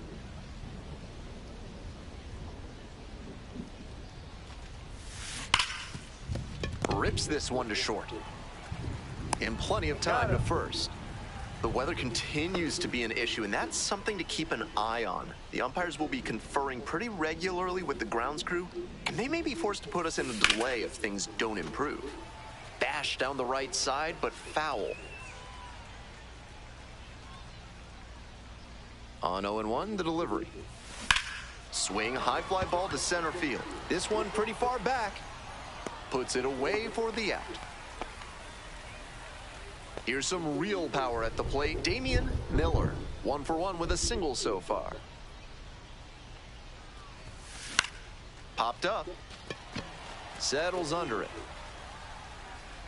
And that's that. Nothing doing here in this. Bottom of the inning, coming up to the dish for Montgomery, Homer Bush Jr. He must have been sitting on something off speed. Bush measures 6'2", 23 years old, and he was drafted in the 4th round in 2023. High fly ball to right field, and there's 1 away.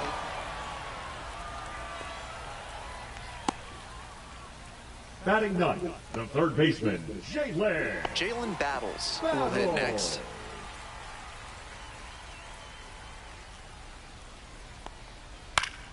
He swings and fouls one off.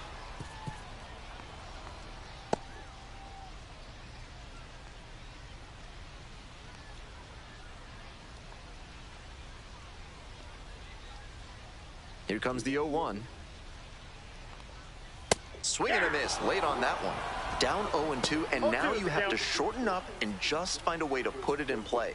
Maybe gonna have to fight 1 or 2 off. Gets it by him for the strikeout. Just couldn't get on time with a heater in that at bat. 3 straight fastballs, and he ends up with the strikeout. We head back to the top of the lineup. And here is Drew Baker. 0 for 1, grounded out the first time around.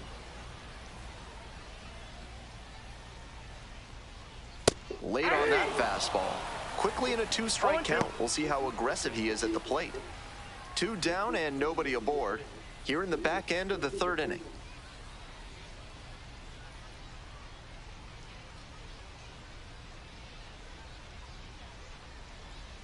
He didn't start his windup before the pitch timer expired, and it's an automatic ball.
Took a little too long on the mound, and the umpire rules it's an automatic ball.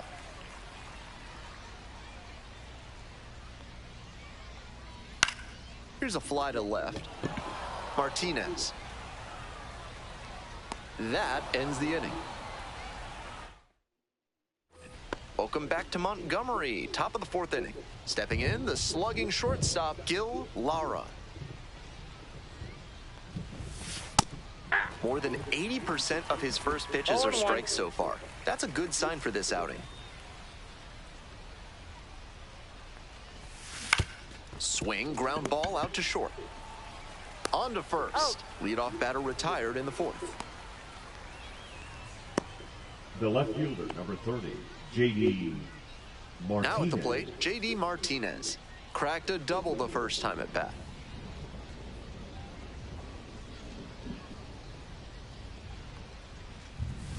That one finds the zone. 1 out and the base is empty.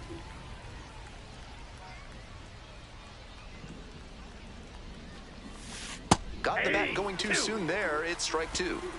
No balls, 2 strikes.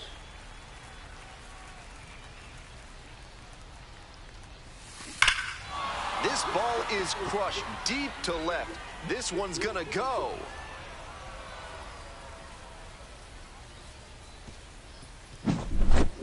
Made them pay for that one, and they add on. It's 3-0. Always helps to pad the lead, and they did exactly that.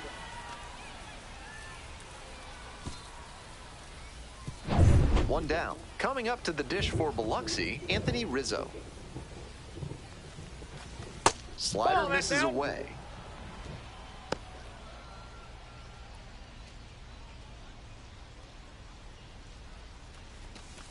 That's a ball. This patient approach he's showing is part of why he's been so hot lately. He's forcing pitchers to come to areas where he can do damage.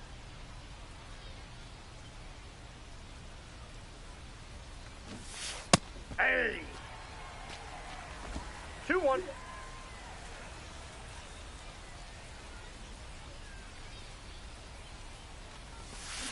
Grounder up the middle, Horvat. Got the out. He's out. So digging in, Alex Pinellas came into the game as a pinch runner. First trip to the plate in this one. Hey. 2 outs, base is empty.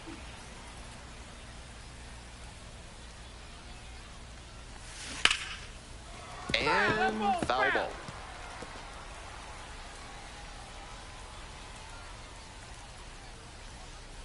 Here's the 0-2 pitch. That one hit to right. Brings it in for the 3rd out. 1 scores in the inning. Coming on this solo home run. It's now 3-0.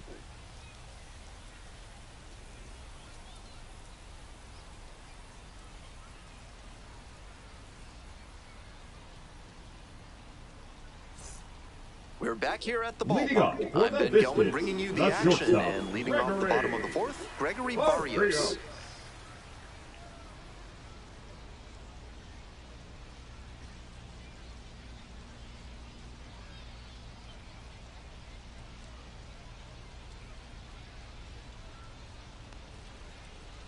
Fastball in for a strike.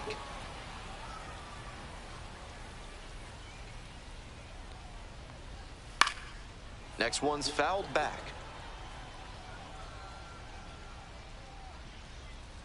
0-2 now. Line drive. Reaching for it and brings it in. And here's the first baseman, Bobby Seymour. Collected a couple of hits in yesterday's game. Hey.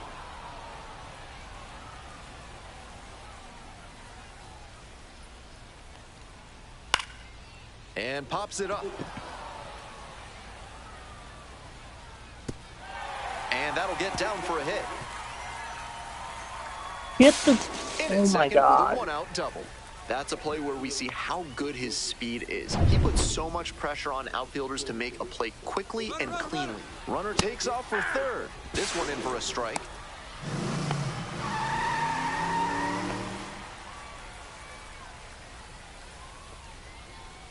That one fouled off. We're here in the bottom of the fourth. One away with a runner at third. Foul ball, still 0-2.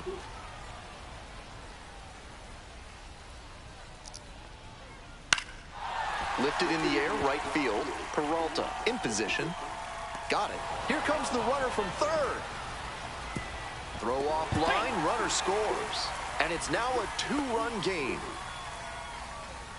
Next up for the Biscuits, Tatum Levens. Collected 3 hits in the loss yesterday. I'm sure he's not thrilled about giving up the run on the sac fly. Now he has to focus on ending this inning and giving his teammates a chance to reciprocate. 1 ball, 1 strike. Here's the pitch. Line drive, and it's caught. It's 1 run. We're ready for the 5th inning. At the plate, David Peralta. David Peralta.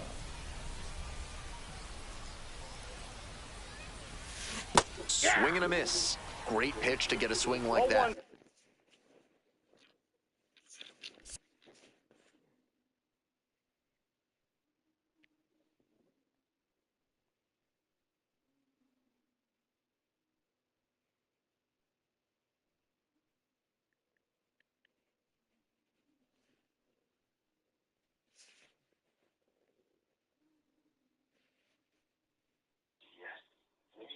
Hi, you've reached Scott Hahn at First.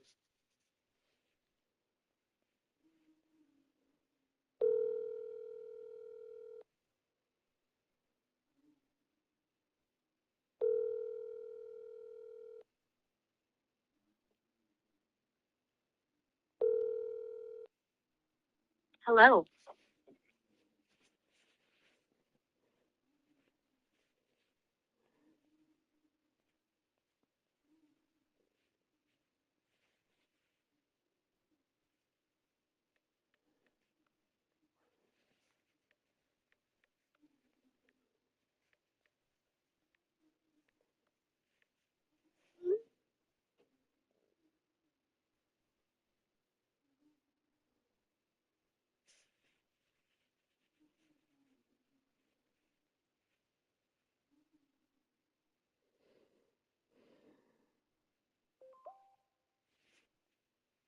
Hello?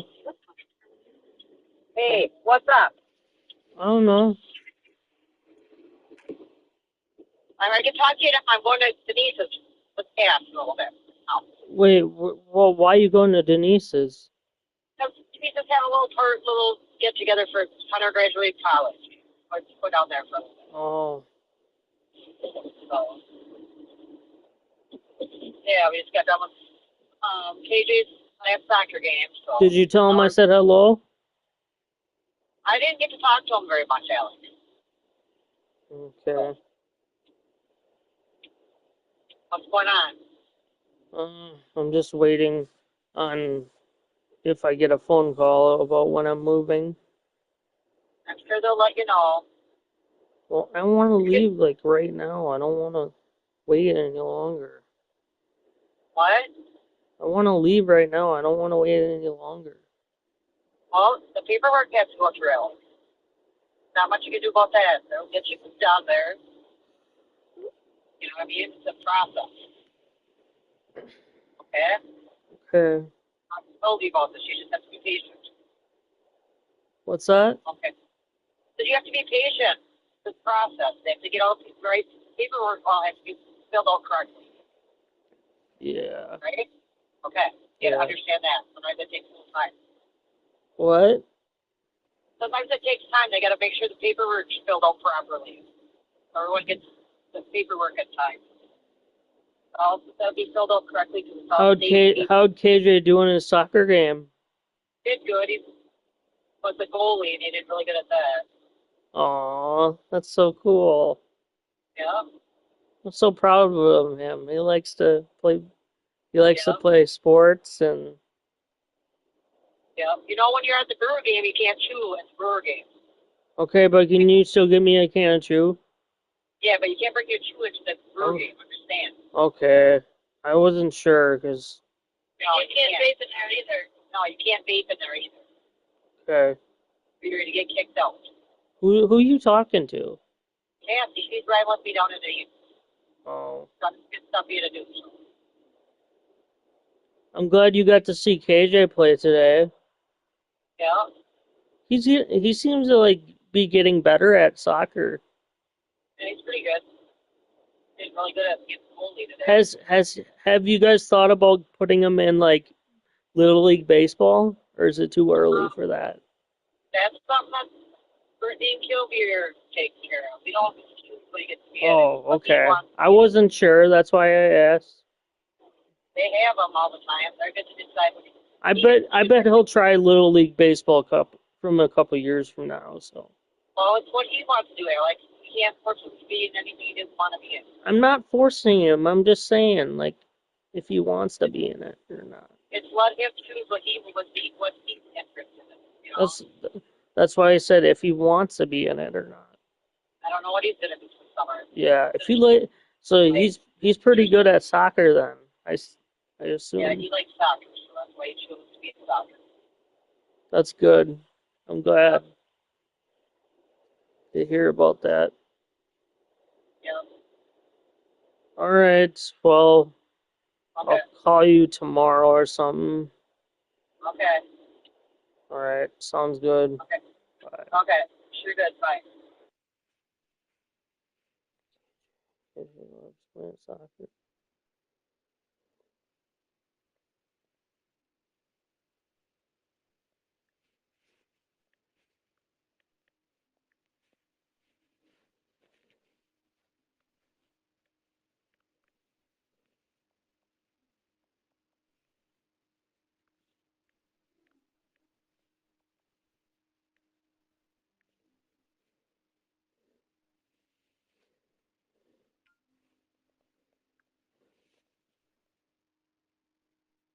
How long before you decided this is it?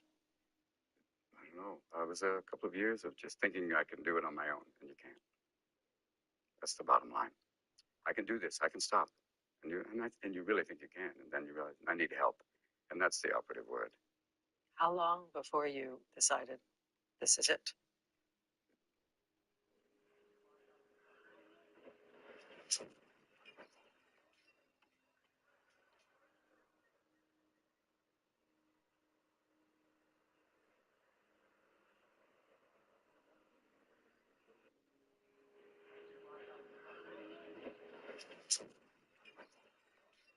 On that. A little interesting, and we'll just have to kind of see tomorrow what goes on. Sticking his tongue out behind you, Chase. That's Kyle Busch. I guess we're going to have to ask Kyle. On that. A little interesting, and we'll just have to. The one thing that's brought me don't scroll. There was a button that you could press, and if you pressed the button, the Bears would win 10 Super Bowls, but one random Bears fan would die. Would you press that button? Ooh. I already gave up my life, so as long as they build a statue being like he died for 10 Can I not just give a body part instead? Yeah, pinky. Yeah, which Pinky. body part would you sacrifice? Well, I've got the 3 kids. My wife is already telling me what I need to do next. So Yeah. I guess we can go with the testicles. That Right? works. Yeah. That works. Done. There was a button that you could press, and if you pressed the button, the Bears would win 10 Super Bowls, but one random Bears fan would die. Would you press that button? Ooh. I already gave up my life, so as long as they build a statue being like he died for 10 Can I not just give a body part instead? Yeah, pinky.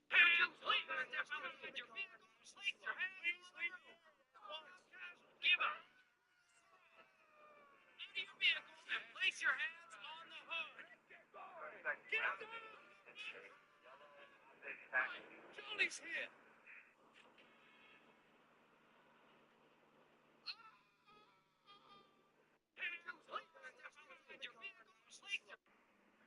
New Year, everybody wants to go to heaven, but there is.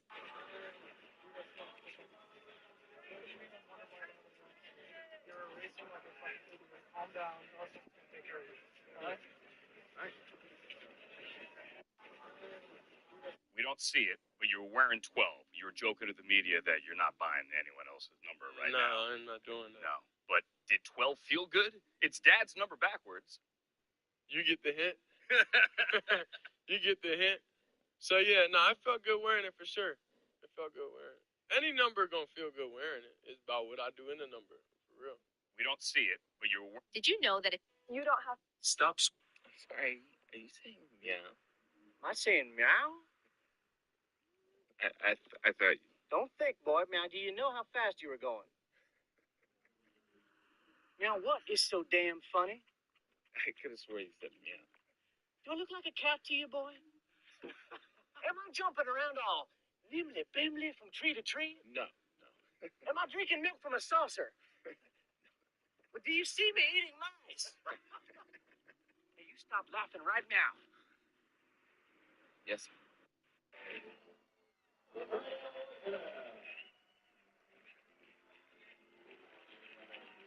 74 pitches, 49 strikes, 5 2/3 innings.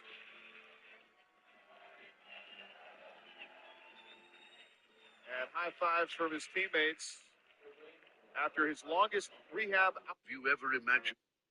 I was rooting for Kyle, but his post-race comments about keeping me from the 3 in a row. Glad to stop his 3-peat. We hate to see him win, as I'm sure you guys do too. Now I'm like, piss on your triple, your sweep. I'm glad Chandler Smith beat you at the truck race. I was rooting for Kyle. Oh my God, he blew over. Oh my God, he's dead.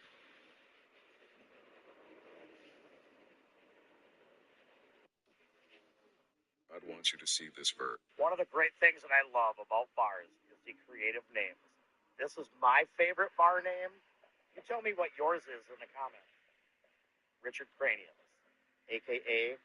Dickheads. One of the great... Do you want to be happier? Have a house? Apartment. On a rent? Rent. What do you do for a living? Lots of things. Where's your office? I don't have one.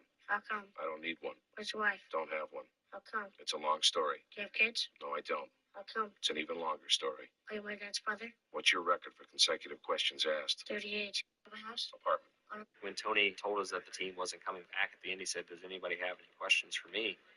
I said, yeah, what's this mean for us about talking to other teams? I said, you're free to do whatever you want. Good luck with Twins. Yeah, thank you. I appreciate it. I just sent a text out to every team executive I knew and said, hey, look, I have no idea what I'm going to do next year, but Stuart Haas just let us know that I'm not going to be back here next year because the team's shutting down. Yeah, oh, I like it. You got the hat and the shirt.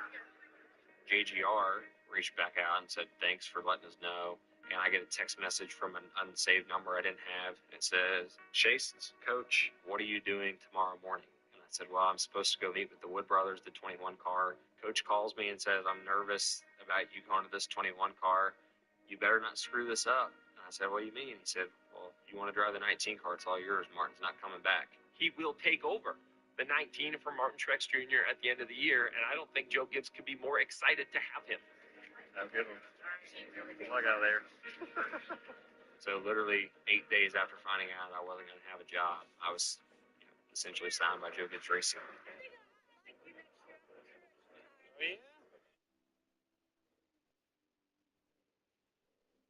Hey everyone, we're out here. And that's Trump. When it comes to Daytona now, and man, I mean, I'm going to get crucified by a lot of people for this. In my eyes, it doesn't mean the same now as it did 15, 20 years ago. Anybody can win. I mean, you look at some of the guys that won the Daytona 500. I mean, and I don't want to go into the list of guys because they're guys that I do respect and have friendships with, but they're not guys that should have won the Daytona 500. And they won the Daytona 500, and that's all they've won. You know, they may have won one or two other races outside of that. We won 49 Cup races. Jeff Gordon won, 75 Cup races. Richard Petty, 199 or 200 Cup races. Anybody in the field can win the Daytona 500 now. So to me, as much as it's a crown jewel, yeah, I would still go back and I would trade some of my race wins to get. Would you trade a championship? No, absolutely not. Okay. No way. Yeah. Okay. I wouldn't trade a championship for 3 Daytona 500 trophies. That's the answer. Even though I don't feel like it carries as much weight as it used to, it still carries the weight because it's still the Daytona 500. It's still the marquee event on the NASCAR schedule. It still has that rich history, but the cars have got so equal. Wait, you changed your name to McLovin? McLovin? What kind of a stupid name is that, Fogel? What are you trying to be, an Irish R&B singer? Oh, they let you pick any name you want when you get down there. And you landed on McLovin. I was between that and Muhammad. Why the would it be between that or Muhammad? Why don't you pick a common name like a normal person? Muhammad is the most commonly used name on earth. Read a book for once. Have you ever actually met anyone named Muhammad? Have you actually ever met anyone named McLevin? No, that's why you picked a dumb name. You. Wait.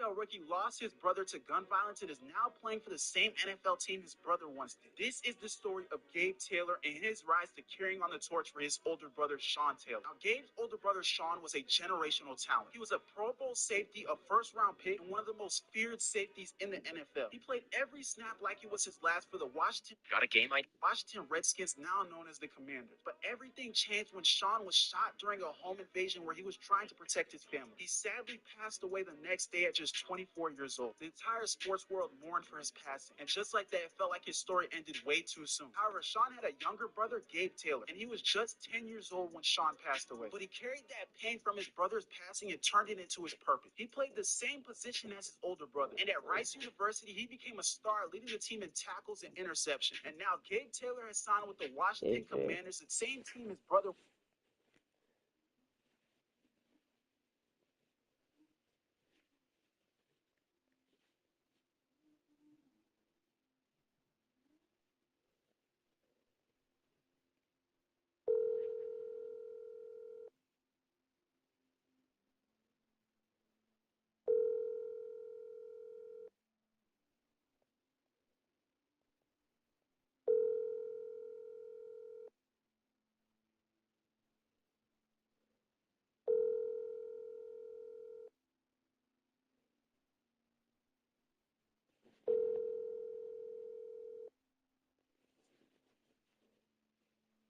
Your call has.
Got a game idea?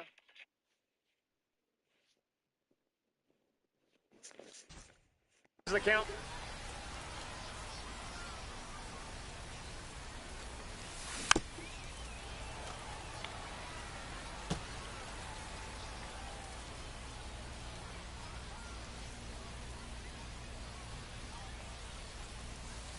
It's ball one.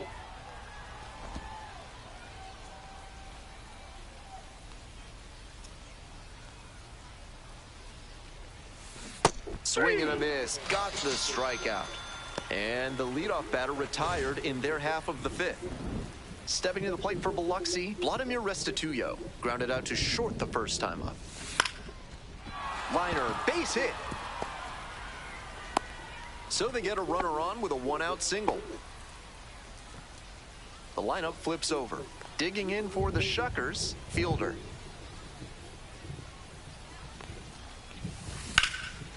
And a frozen rope into center for a base hit. Lead runner turns at second, and they'll have runners at the corners after a one-out single. That's textbook hitting right there. Didn't fly open or get... Next up for the Shuckers, Whit Merrifield. Number 43, Hunter Biggie. Hey! We're in the top of the fifth inning. Runners at the corners, one away. This one in the air to right. Horvat on the way over. Got it, and there's two away.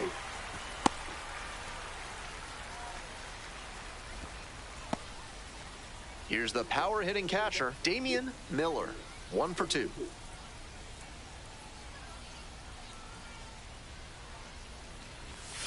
That misses the zone, and it's 1-0.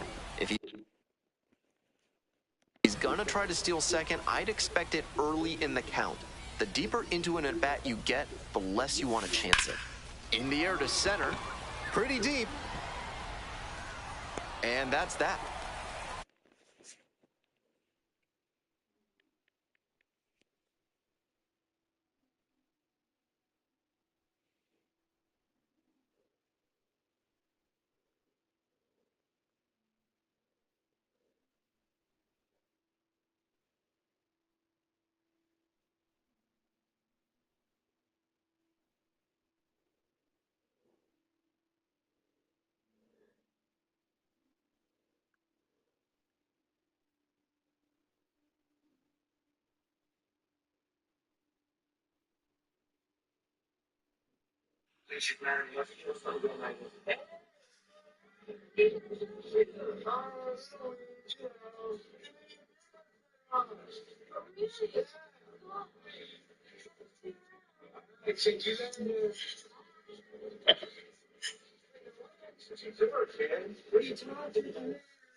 Good job, little man. After years of rumors, Rockstar Games finally confirmed the long-awaited Red Dead Redemption 3 during their biannual studio showcase this weekend. Though details remain scarce, a brief teaser trailer depicted a lone rider traversing a derelict town, showcasing impressive visual detail, possibly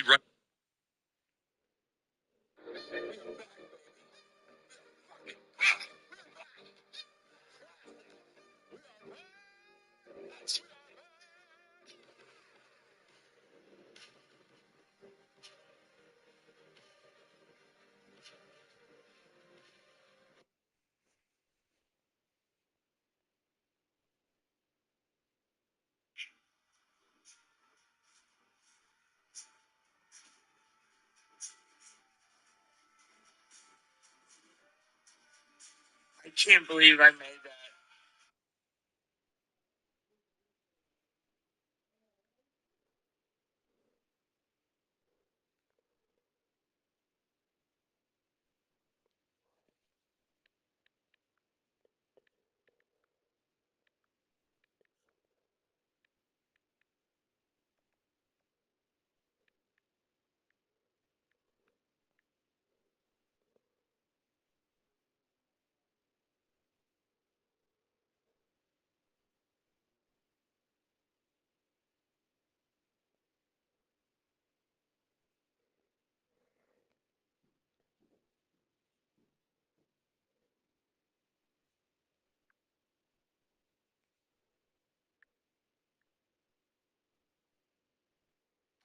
I've hung with this dump.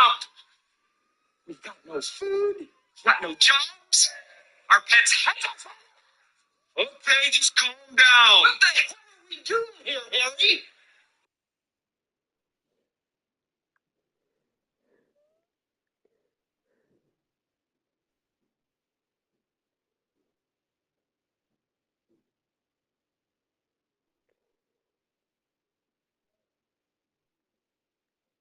I'm going to tell everyone how Nick Wright is. F***ing great. The Jaguars were 4-8, and somebody had the foresight to say they're still winning the division. And I told you guys a month ago that the next time they lose was going to be in Arrowhead to the Chiefs in the divisional round. You don't say! Everybody laughed at me. Hold on, guys. Man. Never a doubt. I got to tell you the truth. There's a little bit of doubt. The Prince comes through. To mention he's still undefeated on Saturday. Undefeated on Saturday! I forgot about that stupid take I had.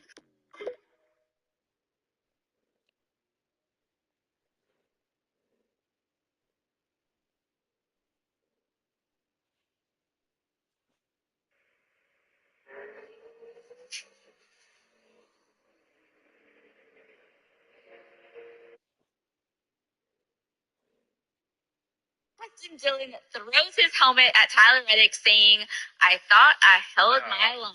This was Here's amazing. Another one. This was amazing.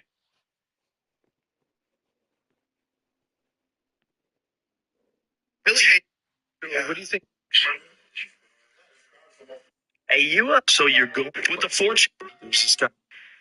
What's up, everybody? The bullet hitting those two people and finding its way onto Connolly's gurney magically with very little distortion in the boat at all is straight up horseshit. Yep. And the fact that still gets touted as being, well, this is actually how it could have happened, and weird things introduced it.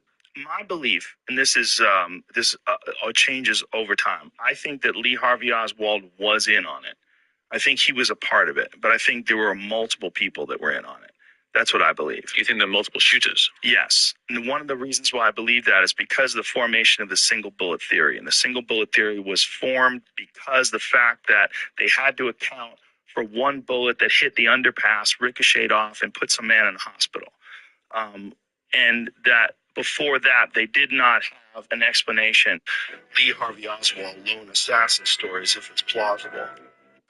Yeah. Operation Northwood, this is one of the best ones. And there's significant one here. The conspiracy theory that you probably don't know is going to blow your mind. Let's do it. The day before 9/11, the day before the attacks, Rumsfeld gave a press conference where he talked about trillions of dollars missing. The day, then a plane slams into the very part of the building where they were doing the accounting, blows up half the fucking building of the Pentagon, blows up a wall. Donald Rumsfeld was on, where was it, the White House lawn? Listen to this. According to some estimates, we cannot track $2.3 trillion in transactions. 2.3.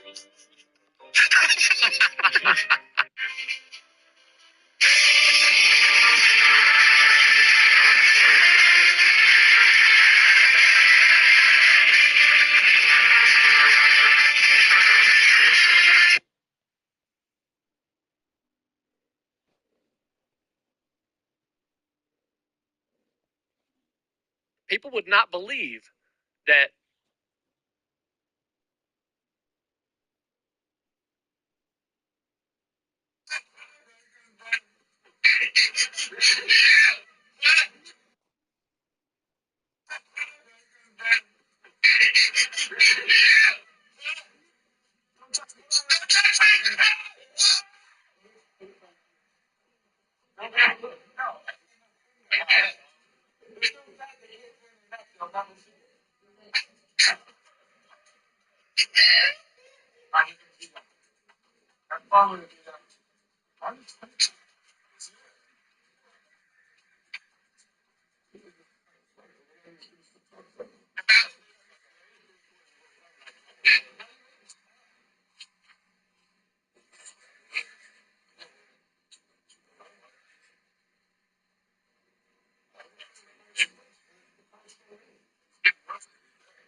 There's no more Big River.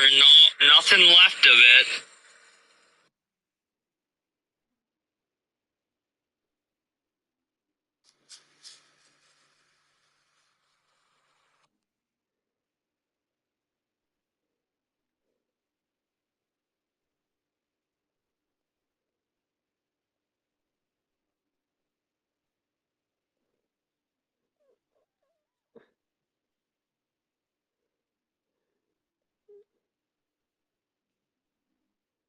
How did J.J. Watt go from delivering pizza?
What's up, everybody? It is a live stream right now. My first live stream with my nephew. And his birthday.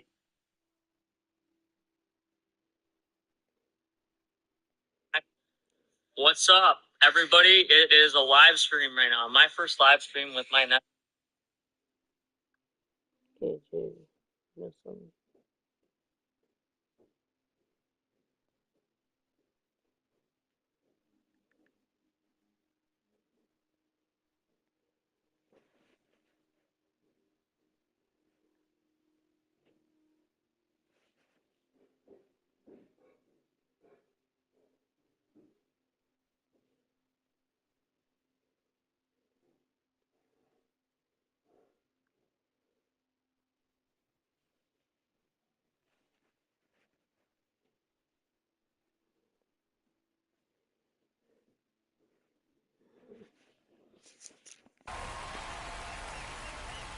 Two left on bottom half of the fifth, and the Biscuits batting.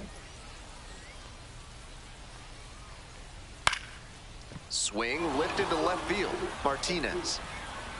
One down. So up next, The batter Matt number Horvath. 15, second baseman, Matt Horvath. Swinging a high fly ball, sailing towards left center field, pretty deep. Out of here. That's gotta feel good.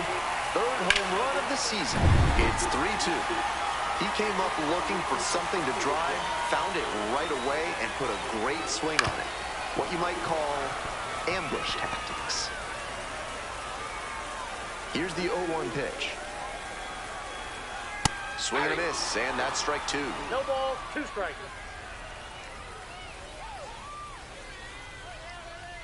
Goes down on strikes, and he knew he should have offered at that one.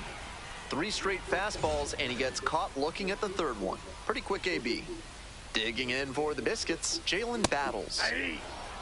The Shuckers up by a run. Bottom half of the fifth.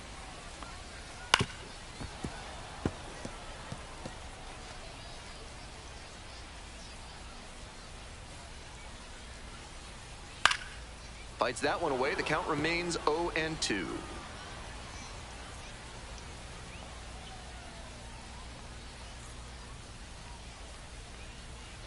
On the ground to the right side. Merrifield. That's the third out. But not before they answer back with a solo home run. And the home team's down a run. On to the next inning. Now it's the shortstop, Gil Lara.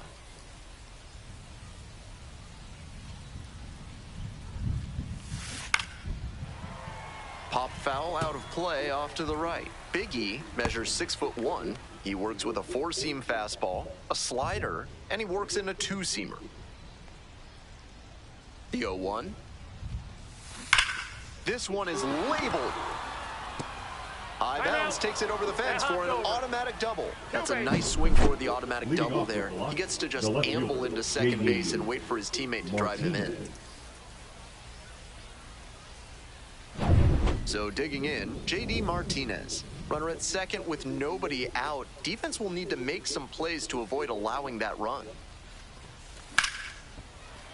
Late swing fouled it off.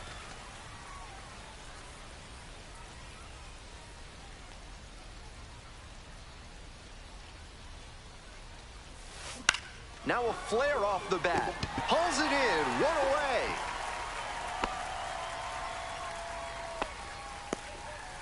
Coming up to the dish for Biloxi, Anthony Rizzo.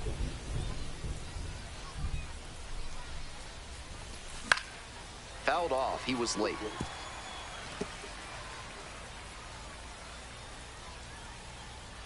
Biggie checks the runner, just back in. Oh, close play. One out and a runner at second. And we're in the top half of the sixth.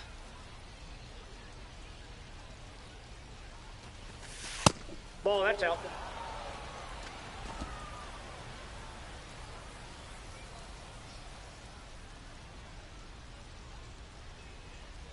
The 1-1 offering.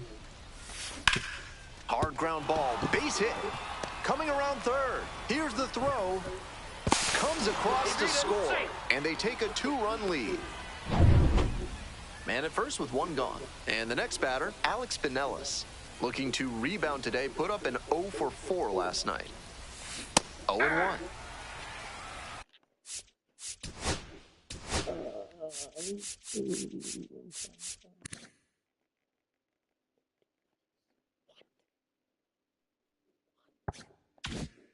Oh, and 1.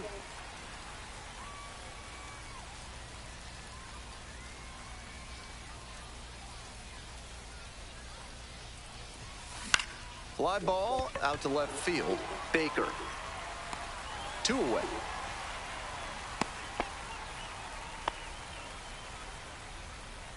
Stepping to the plate for Biloxi, David Peralta.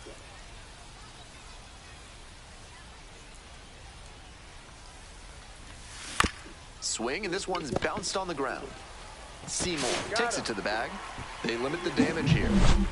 Well, they pick up 1 run on the RBI single. It's now 4-2. We're in the bottom of the 6th. Stepping to the plate now for Montgomery, Drew Baker. Hey! 0-1's the count.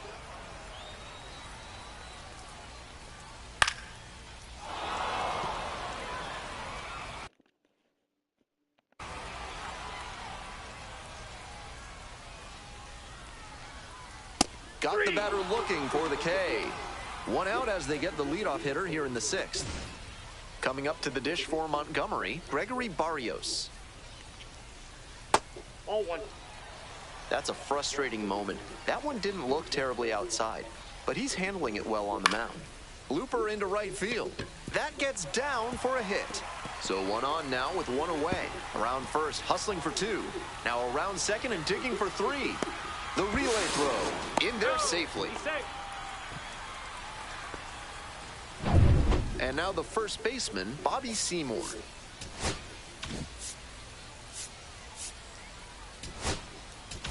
Manager out of the dugout. Now pitching for Biloxi, number 61. Zach. The Biscuits Jackson. with the tying run at the dish. Lined, and that's a base hit. Runner from third in to score. It's an RBI single. It's 4-3. And now the DH, Will Simpson. Hey!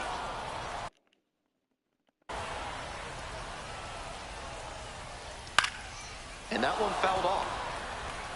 Wouldn't be surprised to see the runner break from first, trying to stay out of the double play. This one lifted to center field. Restituyo drifts towards it.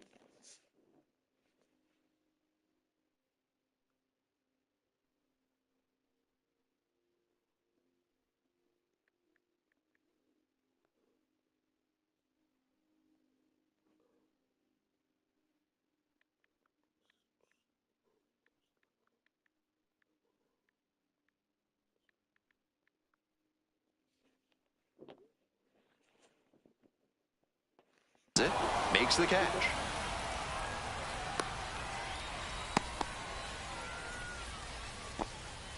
Here's the catcher, Tatum Levens. Hard liner. That's a base hit. Lead runners around second. The tag at third, and he is out. It doesn't come much closer than that. Bang, bang play to end the inning. Tremendous job of getting set up behind and underneath this ball to come through with full momentum. Fired a seed to third base. That ends the inning, and the dugout's fired up. Now pitching. Welcome back. We're in the 7th inning, and we have a new pitcher on the mound, Paul Gervais. This game is still pretty tight, so he has to give the bats a chance and keep it close. No mistake pitches. Stepping in, Vladimir Restituyo. Bush. There's one down. So up next, fielder, 1 for 3.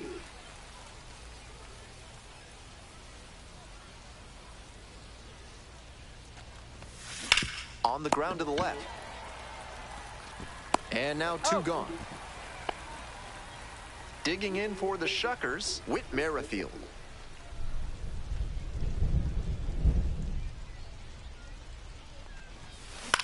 Skies it out towards left center.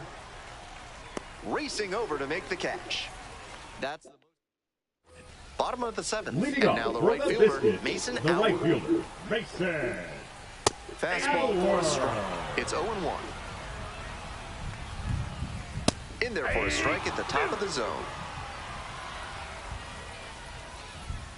Gets a piece, it stays 0-2. Just misses there. Impeccable discipline to lay off of that one. Wow. On the ground to first, Martinez. And steps on the bag for the out. Mac Horvath getting ready to hit. Already a homer for him in this one. There's a strike. 0-1. A little out front there, swings through it. Home team down by 1. Here in the bottom of the 7th, just past the stretch. Keeps the AB going with the foul ball. Fights that one off, will reset and do it again.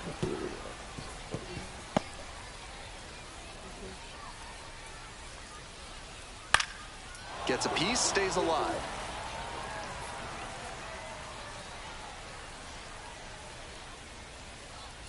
Hoping to put the tying run aboard. Gets a piece there, will do it again. What an at-bat he's putting together. He's doing a great job of frustrating. That one 95 to finish the punch-out. And now the center fielder, Homer Bush Jr. Fouled back our way, and that's out of play. The 0-1. Sliced down the right side. 2 outs, bases empty. Right through there for the strikeout.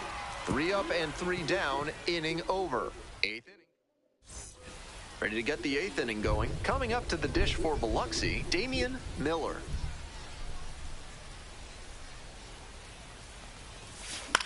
Here's a pop-up. Levens under it. 1 up, 1 down. The batter, number 3. Gil Lara, Shortstop, the next to hit. Lara.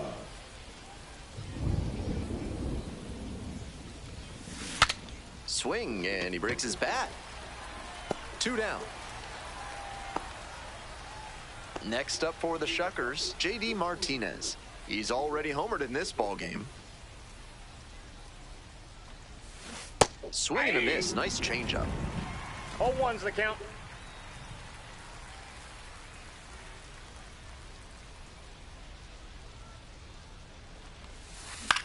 Now a fly ball to right center. And that is out number 3. All set for the bottom of the 8th. Digging in for the Biscuits, Jalen battles. That one finds the zone. That's strike 1. 0-1. Next one's fouled back.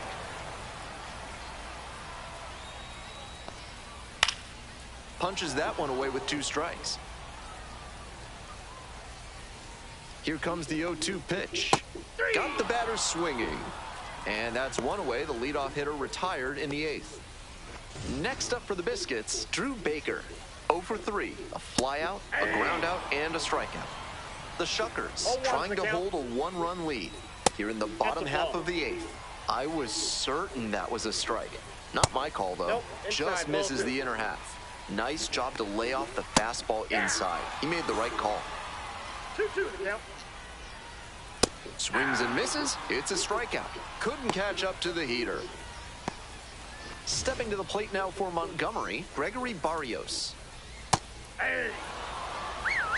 0-1. That clips the corner. 0-2 is the count. Struck out looking. Nice job out there as he gets them 1-2-3 through 8. We're back. It's the top of the 9th, and there's a new pitcher on the mound. Nathan Lavender pitched yesterday, returning to the bump in this one. Foul ball there.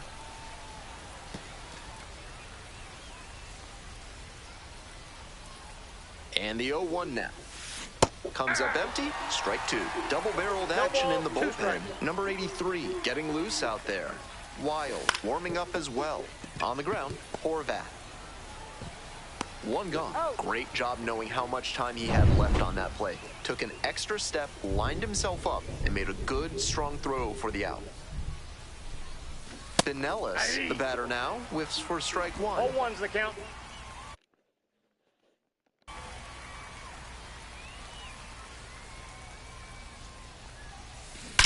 That one is absolutely pummeled.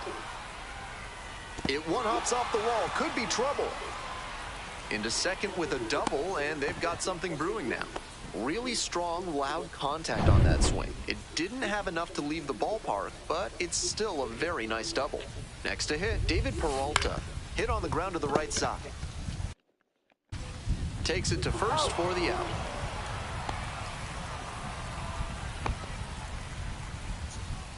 Stepping to the plate for Biloxi, Vladimir Restituyo. On the ground to third, battles. There in plenty of time, ends the inning. 1 hit. We head to the bottom of the 9th, and here's the first baseman, Bobby Seymour.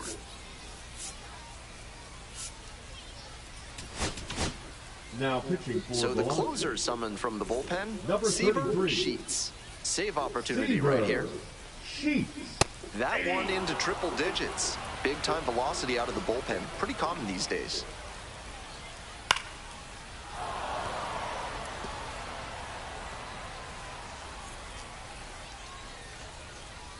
Swing and a miss for the strikeout. And the leadoff batter set down here in the ninth. Number 10. He's Designated 2 outs hitter. away. Will Coming up to the dish for Montgomery, Will Simpson. Swing and a miss, strike 1. 0-1. Strike 2. Good rip, but that 98 mile per hour heat just a cut above.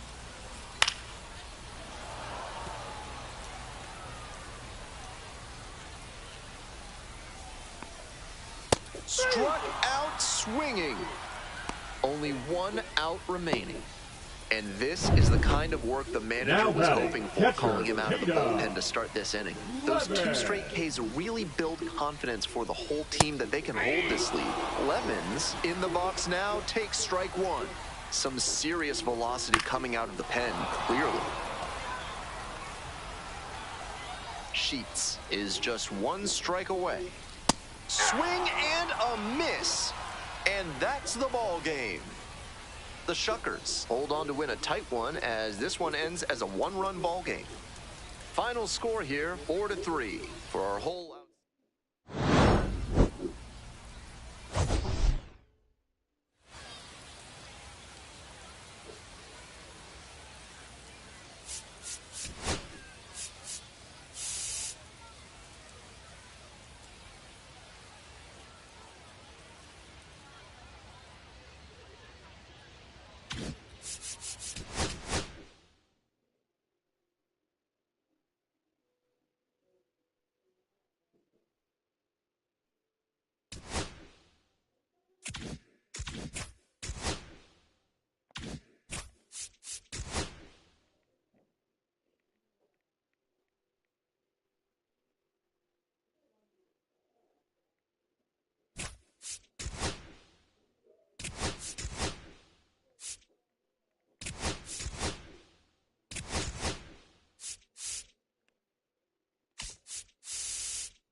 And welcome in, everybody. Glad you're with us. Interleague Baseball on MLB The Show.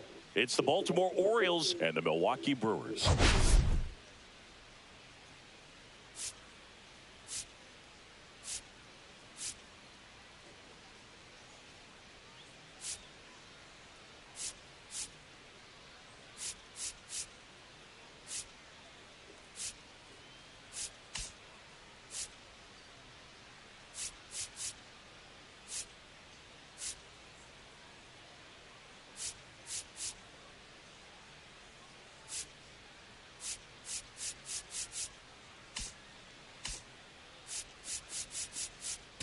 Well, Siggy, today we get the pleasure of seeing one of the hottest bats in baseball. His consistency at the plate has been remarkable. Yeah, Boo, one of the toughest outs in the league right now. Sit back and relax because this guy's about to put on a show.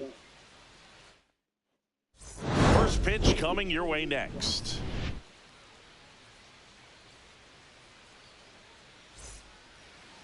First pitch moments away, and on the mound now, Brandon Woodruff. Singing, he's been outstanding and should be fun to watch. Well, when you have a guy that can limit the opponent to very little run production, you have a great chance to win a ball game when he takes the mound. He's just having an outstanding season so far. You hope he can maintain it, because if he can, he'll be in a nice conversation at the end of the year. Woodruff deals. And that one is in for a strike. Good pitch. Fights that one away, still 1-2.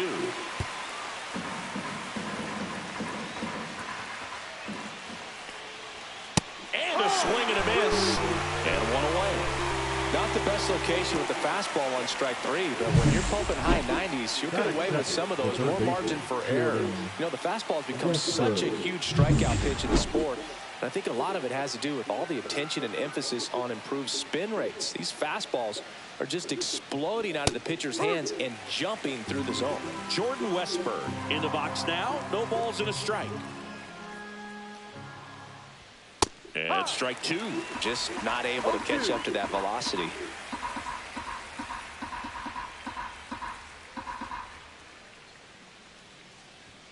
Strike 3, and that's 2 in a row. Just blown away in that at bat. 3 fastballs, all strikes. He wasn't even able to foul one off. There's not much you can take away from an at-bat like that as a hitter, other than maybe there's something wrong with your eyes. Got to have better timing on the fastball next time. And first offering is fouled off. 2 outs, base is empty. You see the velocity, 97 with that fastball. And that one is lifted in the air. Yelich on the move. Makes the catch, and that is that. Ready to go for the last half of the inning. And stepping in is the speedy Bryce Terang.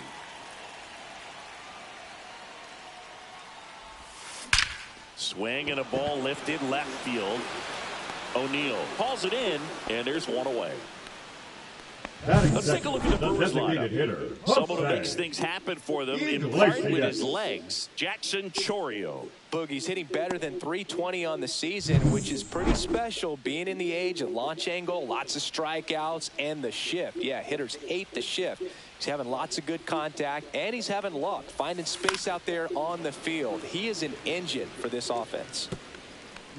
1 out, base is empty.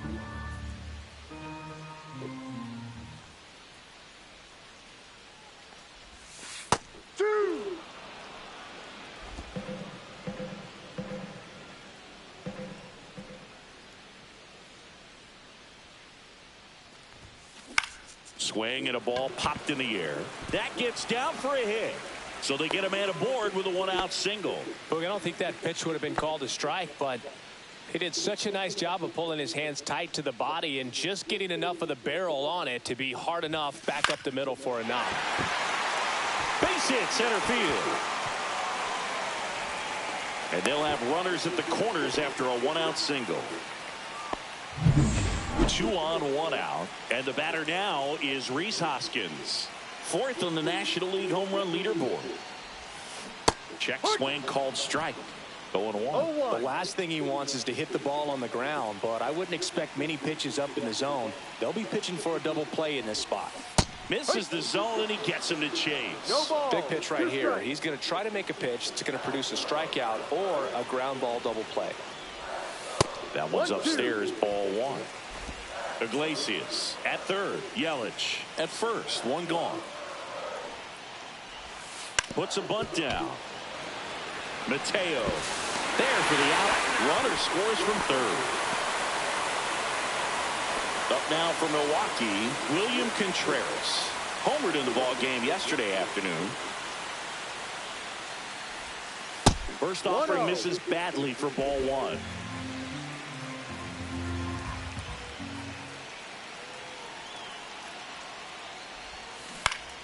That one fouled off.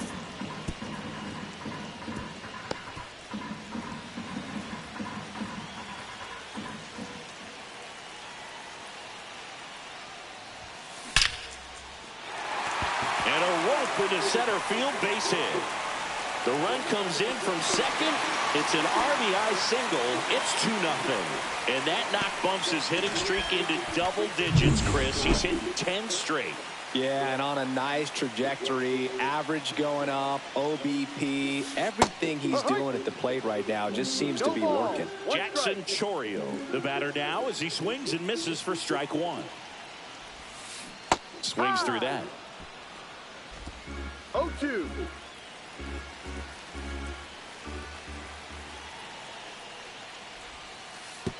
And that one gets past the catcher. So a wild pitch allows the runner to advance. Nobody on defense feels great right now. The pitcher feels responsible for missing so far outside, and the catcher wishes he could have done more to try to stop it. And he couldn't hold back. He's rung up on strikes. And we're back. Top of the second. Here's Tyler O'Neill. Woodruff back to work. And there's a strike on the outside corner. Woodruff, multi-time All-Star. He features a four-seam fastball, a sinker, a changeup, a slider, and he occasionally uses a curve. Not in time. An infield knock to start the inning. Did a nice job getting there. Good throw, but very difficult to get anybody on that one as far as you had to go and throw. You know? Yeah, no question. Close, but called a ball. And 1-1. This one chopped on the ground, but foul.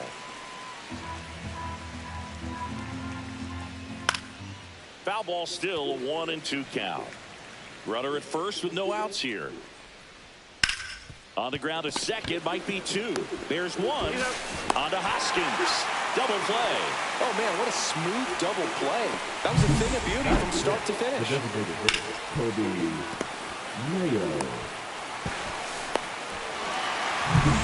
So now here's the DH, Kobe Mayo. And a first pitch fastball is in for a strike. Got the bat going too soon. It's strike 2. It's a tough pitch, but in terms of the best pitch you're going to get to hit in the at-bat, that fastball was down. He's got it. And that is out number 3. And welcome back to the ballpark. And now the center fielder, Garrett Mitchell.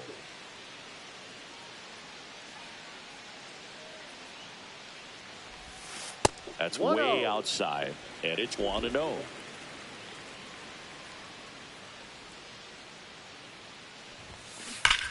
Ground ball right side, and it goes just foul.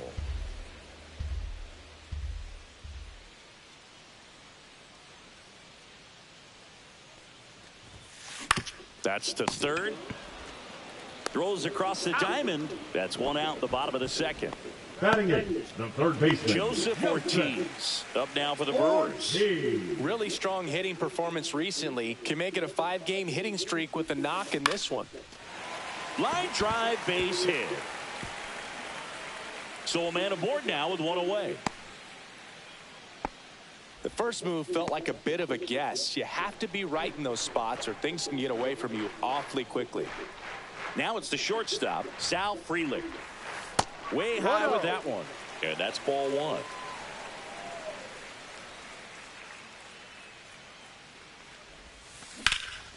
Hit in the air, center field. Mullins settles under it.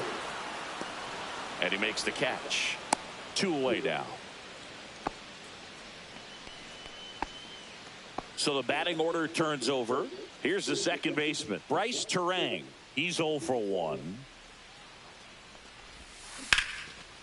Line drive, and this might be trouble. And that's going to get into the corner.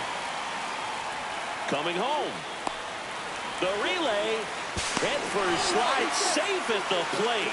It's 3-zip. Went up there looking to be aggressive and got something he could handle. First pitch fastball in a great spot to do some damage, and he squared it up nicely. Line drive, and that's a base hit out into center field. Coming home.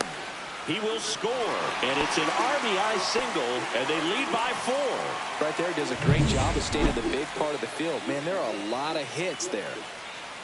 Here's Yelich at the dish, and first offering is fouled off.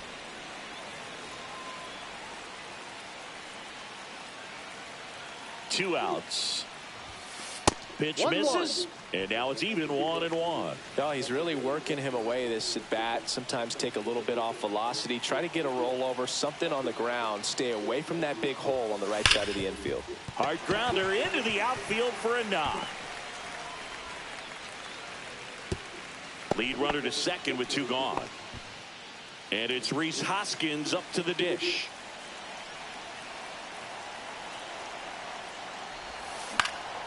This one high in the air to left center. O'Neill makes the grab. And that is that. So it's 2 runs on 4 hits. No errors and a couple left on. We played 2. Welcome back. And coming off a series where the pitching was outstanding, we take a look at those numbers. Fastball for a strike. All right, Boog. So I was scrolling through social media the other day, and a video of Adley popped up. It was a clip of him playing college football for Oregon State. How athletic is this guy? He tackled Stanford great Christian McCaffrey. Seriously, what can't Rushman do on the field? On to first, and 1 away in the top of the 3rd. In the air, left field, down the line, and it stays fair.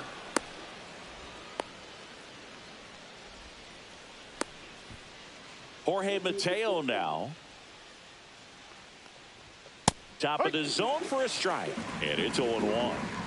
Man at first, 1 away. And that's through there for a strike. Foul ball still 0-2. That one to first. Sneaks through, base hit. And now 2 aboard.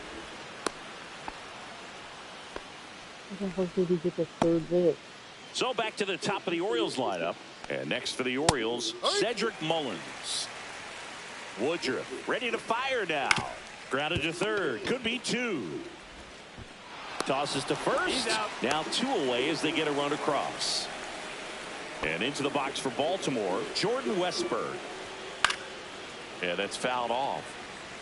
Some real good life going through the zone on that one. Man at second.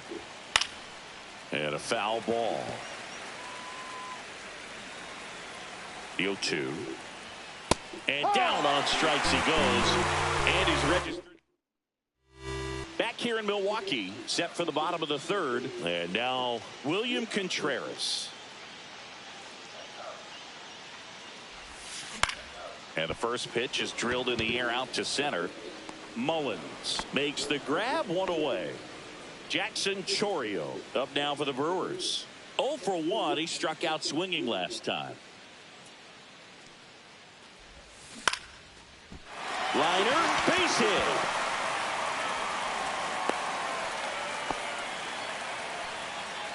Up next, Man at first. Here's the center fielder, Garrett Mitchell. He's 0 for 1. Mitchell. Breaking ball misses down and away. 1 ball, no strikes.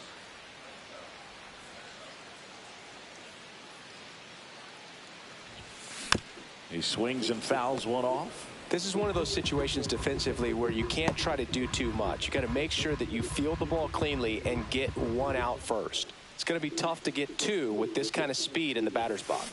There's a swing and a drive. This one could be trouble.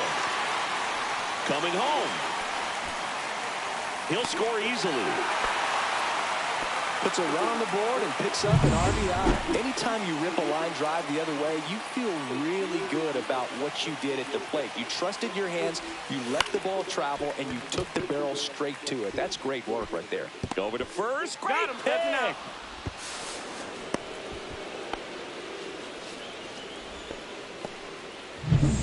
Sal Freeland now at the plate. Fly to center his first time. He's 0 for 1. Freeland. And a foul ball. 2 outs and a runner at third here in the last half of the third.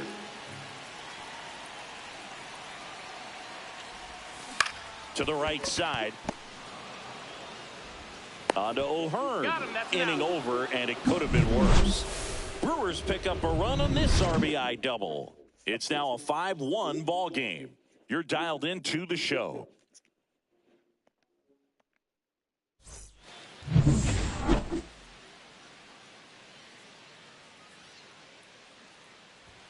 First pitch doesn't find the zone. And there's a foul ball.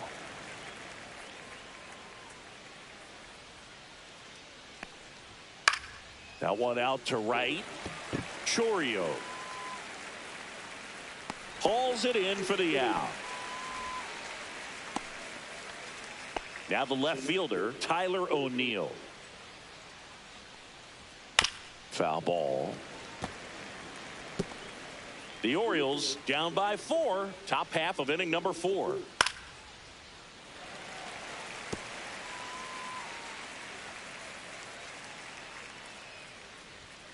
Swings through that one. It's a strikeout. Ryan O'Hearn comes up to hit. And that one fouled off. 2 down, nobody on.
Winging a foul back. That's out of play.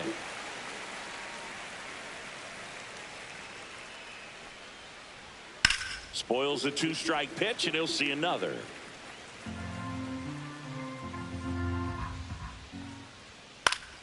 Fights that one away, and the count remains 0-2.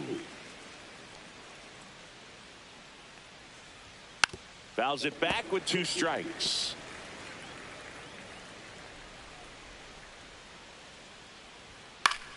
Gets a piece there. We'll do it again.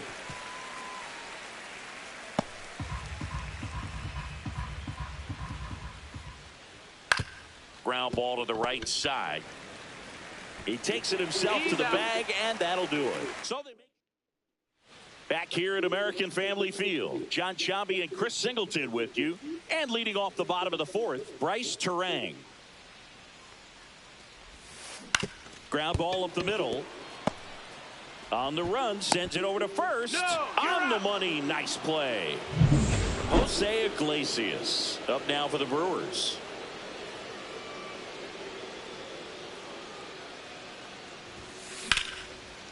swing and a line drive. That's a base hit into right field. So they get a man aboard with a one-out single. And now it's Christian Yelich. He's 2 for 2.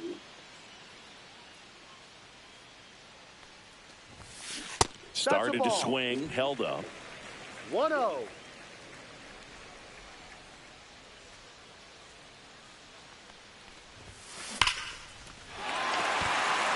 Hammered, base hit. Into third now.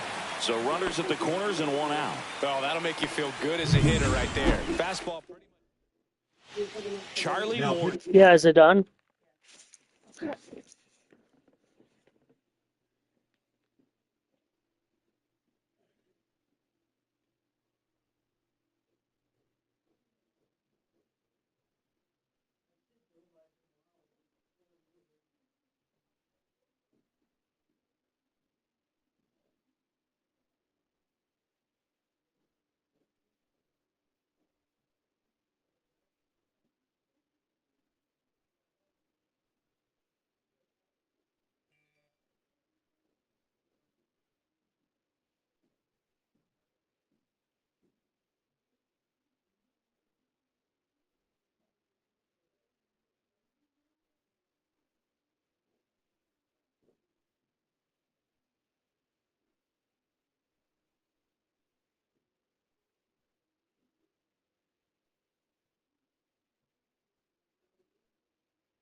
Hello.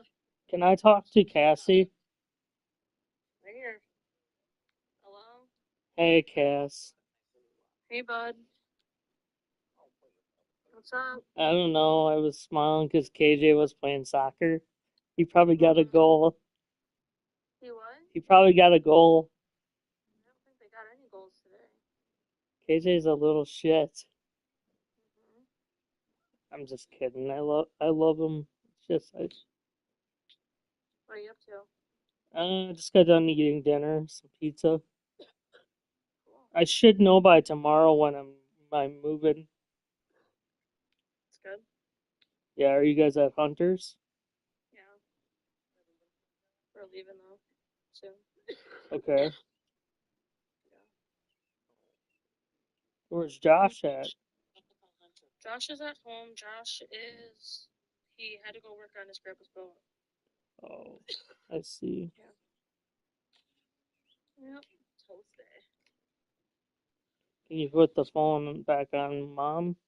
Yep. Here, Mom. Okay. So I should know by tomorrow if I'm moving this week or not. I just need to know for when I pick you up for the. Okay, because I can send you the address right now if you want me to. Well, send me the address, but I need to talk to Jeff. You need to have Jeff call me. I keep trying to get a hold of him. He won't pick up. Well, if you talk to him, he's probably going to call you. Do I hear Karina? Yeah, Alex. Hi, Karina. Good. Just excited to move. So, yeah.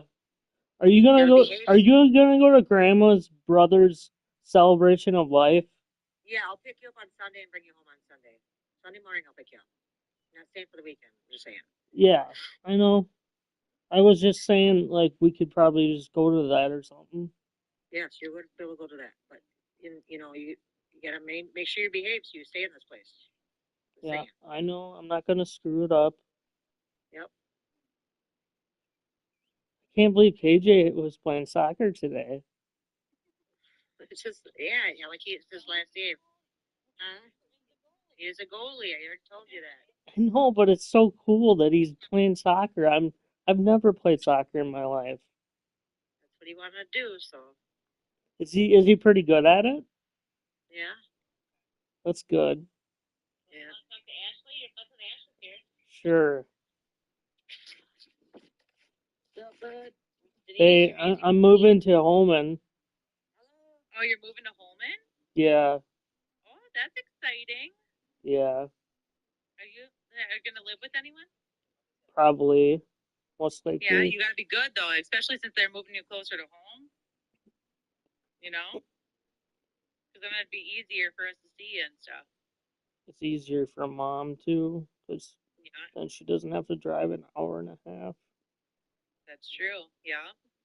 So you better be good, otherwise I'm throwing punches. I like Holman anyways. I don't mind. Yeah, I like Holman too. Then I can go back. I can get out of the house probably once a week or something like that. Yeah, that'd be nice. I'm thinking about going see the Holman football team because my uncle Mike Gillespie is the coach on there, so he might pick me up or something, and we go to watch the ball games. I think this will probably be a good step for you. Yeah, I'm trying to get a job too. Oh yeah, if you get a job, that'll even help because it'll get you out of the house a little bit too. Yeah. As much as I hate going to work, if I didn't go to work, I'd be going out of my mind. Yeah. Yeah, then you'd have some spending money and you can buy things that you want. Where's Olivia at? Oh, she's running around with Adeline somewhere. Oh, really? Well, Yeah. Yeah, they're having fun. They're making memories. that's good. That's good that they're making memories. Yeah. Really? Well, I'm happy you're moving to Holman. That's exciting, bud. Me too. I should know by tomorrow when I'm moving because they gotta still pick up my stuff and they have to put it in the trailer and make sure all fits in there. I think. And then you don't know if you'll be living with someone yet? No, I will. I just don't know like who though. So Yeah. Well, even if the person makes you frustrated sometimes, then just go to your room and just step away. You know? yeah. But Tony makes me frustrated all the time. she goes to her room. Yeah. Hey, can I talk to Denise then? Yeah, you want to talk to Denise? Hello. Hey, sorry I can't make it. Oh, that's okay. Yeah, we're just sitting by the fire pit. You have a fire pit now? Yeah. When did you get that? Last year. It looks nice. It was. If say if I'm around for a retreat this year, Yeah. and you're around, maybe I could come over and spend the night and then go down to retreat because I want to see the tractor truck pull. Okay. Just let me know. Okay. Sounds good. The tractor truck pull. I haven't seen it in like 10 years, so Yeah. that'd be I fun. haven't been up there for a couple of years either myself. That'd be fun. John lives right by the cemetery, Yeah. so I've been to his house before. So they apparently they're working on it. I guess that's what they're doing. Yeah. She always gives me the worst angle. She's taking pictures, Karita. Karina, Karita's taking pictures. for what? I don't know.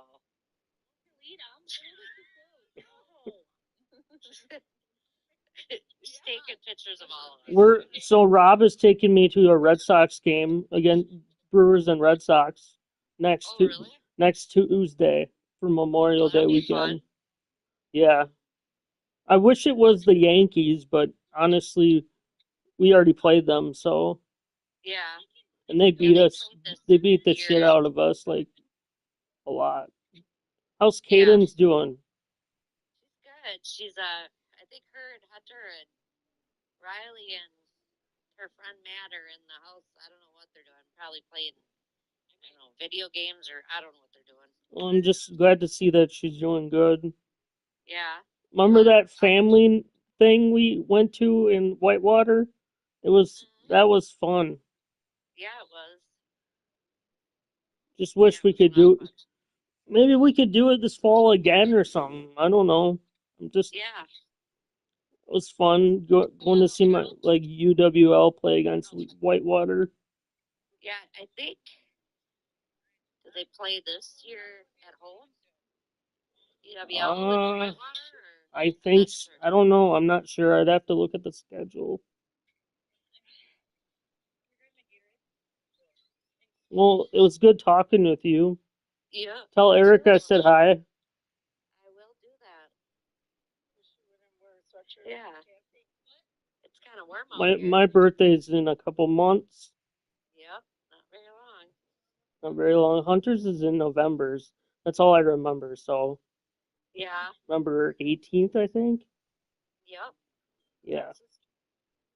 I'm happy for him. I'm glad he's graduated from school and now he's going to be doing something that he likes to do. Yep. Where Barley? Barley's trying to. I heard it was his birthday. I said happy birthday. Yeah. It was his birthday yesterday. Marley. Yeah, he turned 12. Oh, gee. 12 years old. Wow. He's probably one of the most likable dogs when I come on the farm. When I come on the farm. Marley is. I like to pet him. Yeah. He's like, I'm sure we won't go all day. Yeah, he might be, I don't know, helping getting up. She's been having trouble getting up the steps. Ooh. I've had to lift him up. Oh, Marley? Here, I'll let you talk to Grandma for a minute, okay? Okay. My grandma. Holman. Yeah? Yeah, You gotta behave now. I know. Funny trips, Nope. okay? Yeah, now we can take you out to lunch or anything like that. I'm gonna be at your brother's celebration of life. That's good. And Deb invited me, so Yeah, well, I think Grandma invited you too. yeah. So, I was just saying though, like it'd be good for everybody to get together. I didn't know your brother that well, but I mean, well, he kind of kept to himself, so it wasn't the way he died, wasn't the way I thought it should be, but it's all right. He's in a better place. yeah, absolutely. Love you, Grandma. I love you too. Here, I'll give it back to your mom. All right, Mom. I'll see you later. It was nice talking to Ashley and Denise and Cassie and Trina and Grandma and everybody. So okay, I'll let you know by tomorrow what's going on. Okay. All right, love you.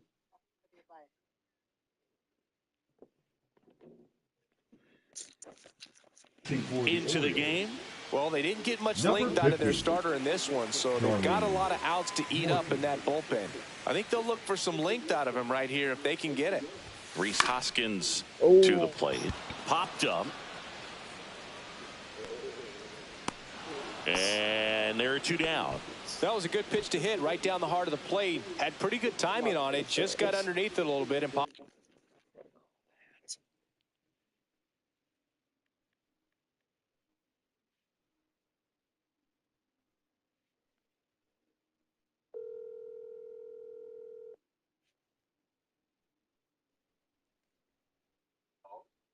Hey Pat, Hey, Alec.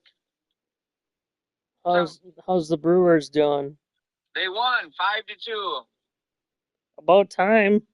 Yeah, their last three series, they've got shut out the first two games, then they win the third game. Crazy. Yeah. Freddie got the win. He's 5-3 now. So Cheerio robbed a guy of a homer in the eighth inning. Would have tied the game. He robbed him. Cheerio did? Yeah, over the fence. One of those. What do you call them? Yeah, robberies. Yeah. Oh Pull it back. wow. You have to look and see if you can find the highlight. Eighth inning today. I So, heard really cool. I heard something about that. I thought didn't Cheerio hit a home run too? No, he's been struggling. I think he's 0 for 19 or something like that. That's terrible. Yeah, well, people go through that, and he's got a battle, Yeah. You know what I mean? He's got a battle. I still believe in him. I still believe in him.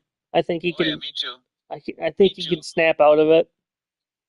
Yeah, I hope so. It's early. I mean, it's getting late early, but or whatever you call it. But yeah, he's doing all right. Yeah. I should know by tomorrow which Oh, yeah? which day I'm moving. So Okay, well, you got again. Which day you're moving? yeah. Okay.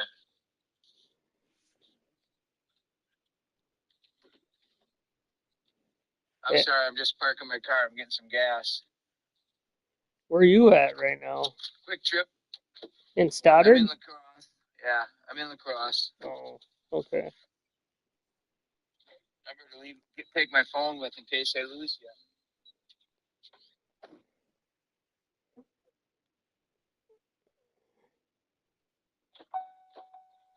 Are you still there? Yeah. Okay. So Freddie was Let me pitching call you to. back. I gotta pump some gas and go into Quick Trip. Okay. I'll call you back later. How's that sound? Okay. Bye. Bye.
See, Frankie Muniz, take one. How you doing? I'm Frankie. A bunch of years back, I was on a TV show about, well, being in the middle. You might have heard of it. If not, that's fine too. No offense taken. Anyway, I'm here to talk to you about, yes, the middle. People don't talk about the middle enough. When you're in the middle, you gotta fight for attention. Nobody dreams of climbing to the middle. None of us want to look back at middle school and think, yeah, that's where I peaked. We dread a middle seat. And have you ever heard anyone say, I wish I could have lived in the Middle Ages?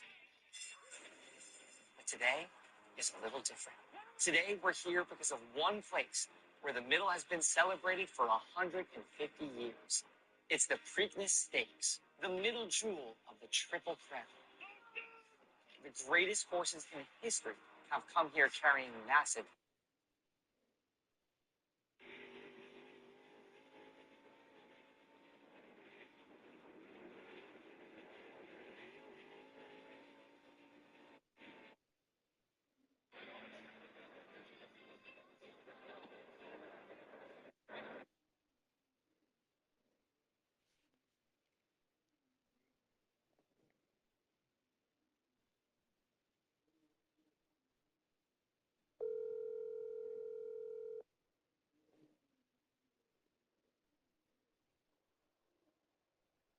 Hello. Hey, Rob. What's up, Alec? Not much. Getting excited about next week. Okay. Could you get beer brats? I already told you I will. I'll get brats. What else you want? We'll have hamburgers. You're gonna be there Saturday, Sunday, Monday, Tuesday. Yeah, I got a was couple thinking days of hamburgers, and like, well, if you want to do cheeseburgers, I don't care like which one you do. Rather, you want to do hamburgers or cheeseburgers. No, I got cheese. Okay, well, that sounds pretty good. I looked at it. I looked for the prices for a fucking soda. You know how much a soda is there? At the stadium? Yeah, How much? $10 fucking dollars. I know. I told you it's ridiculous. That's why we'll try to eat and drink everything so we don't eat much in the stadium. Suppose a beer costs like $20. 16, I think somebody told me. Jesus, that's a ridiculous amount of money for a beer. It's a ripoff. Yeah, So I won't be drinking beers in the ballpark. neither will I.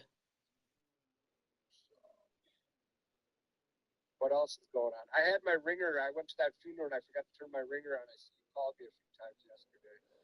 Yeah, it's okay. You don't have to. Don't worry about it. I knew I'm you. just telling you, I forgot to turn my ringer back on because I went to that funeral. And I had turned it off when we were in church.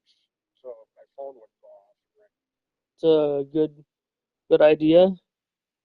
Yeah. Was it sad? Funerals are always sad. I know. I'm not a big fan of going to funerals. I don't like going to funerals either, honestly. I hate them. I'm just saying It it. was a 3-hour funeral by the time we ate that because it was an old Christian mass at church, and then they drove in line. We drove in line to the graveyard, to the cemetery, then came back and ate. Okay. Had good food. Doesn't surprise me. They always have good food after. Hello? Yeah, I'm still here. What'd you say? They always have good food after. Well, yeah, this was at a church or like in a cafeteria or whatever. They had mashed potatoes, and then they had turkey mixed with stuffing that you put on the potatoes. They had corn, then bread, and then a bunch of desserts. It's pretty good. So who died? Your uncle? One of my uncles. Oh, that's sad. Yeah. Maybe he's in a better place now. Old. Maybe he's in a better place.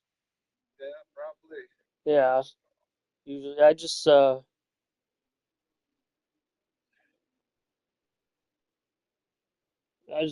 thinking about all my uncles. I got to spend as much time as with them as possible because they keep every year they grow a year older, so it ain't gonna be around forever. Nobody knows how long they're gonna live. Sometimes they live to 50. Sometimes they live to 70. Sometimes 70. You never know. People all live different ages. Yeah. You know what I mean? But I think my mom's gonna pick me up on Saturday of next week. Yeah, because Friday should be too tired from work, and Friday is not a good day to travel because it's Memorial Weekend. So everybody's going to be going camping or going up north or something. The roads are going to be just awful. Yeah. I don't like traveling during holiday weekends because you always see. I just drove by. I'm almost to Madison. Well, I just drove through Madison and I see somebody lost a trailer that's sitting on the side of the road. That always happens. Okay. Well, it was good talking with you. I'll talk to you more when it gets closer to next week or so. I should let you know. I should let you know about about when I move by tomorrow. So I'll text you or something. Okay. Otherwise, if you call me between 8 and 10. Okay. Sounds good. That's a good time to get a hold of me. Okay. Sounds good. Adios. Bye.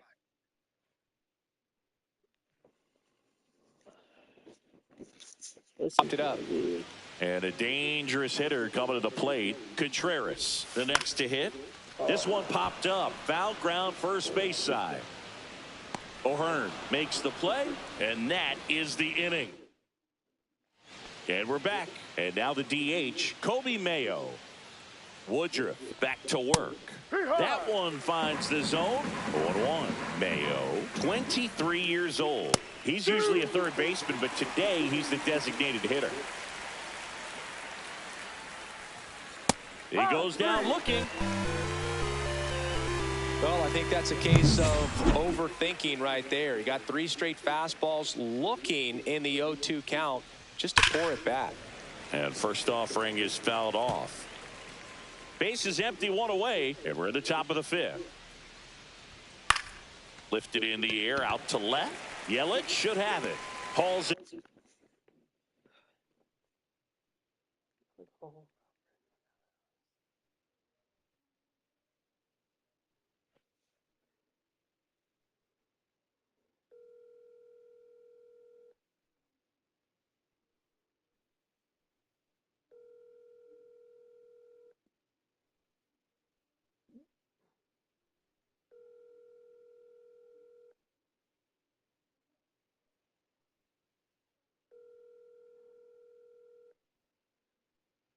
Your call is.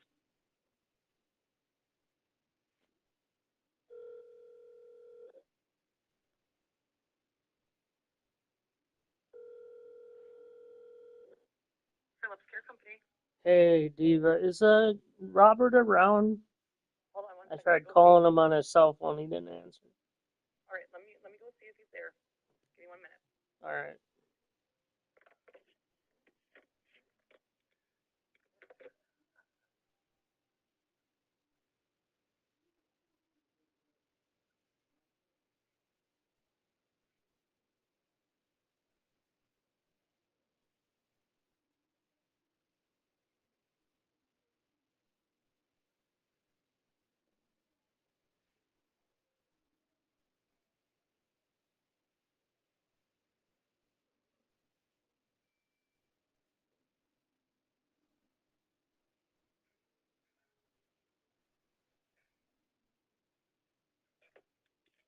He's rested right now. He doesn't want to talk on the phone. Okay. Sounds good. I'll call later. All right, honey. Thanks. Bye. Bye.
cute little fishing spot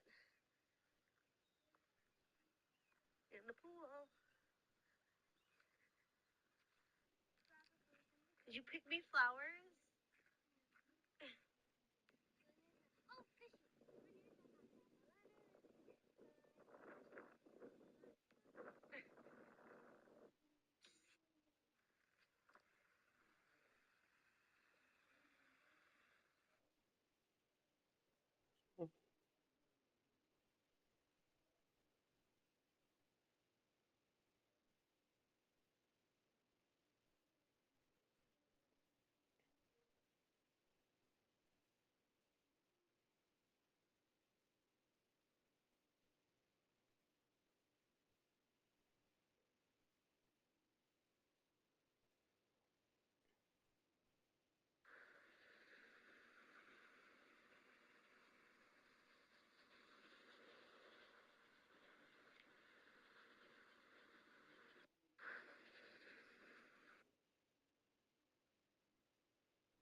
I hated that place until the very last race, and now I'm almost sad that I didn't get more shots at running there.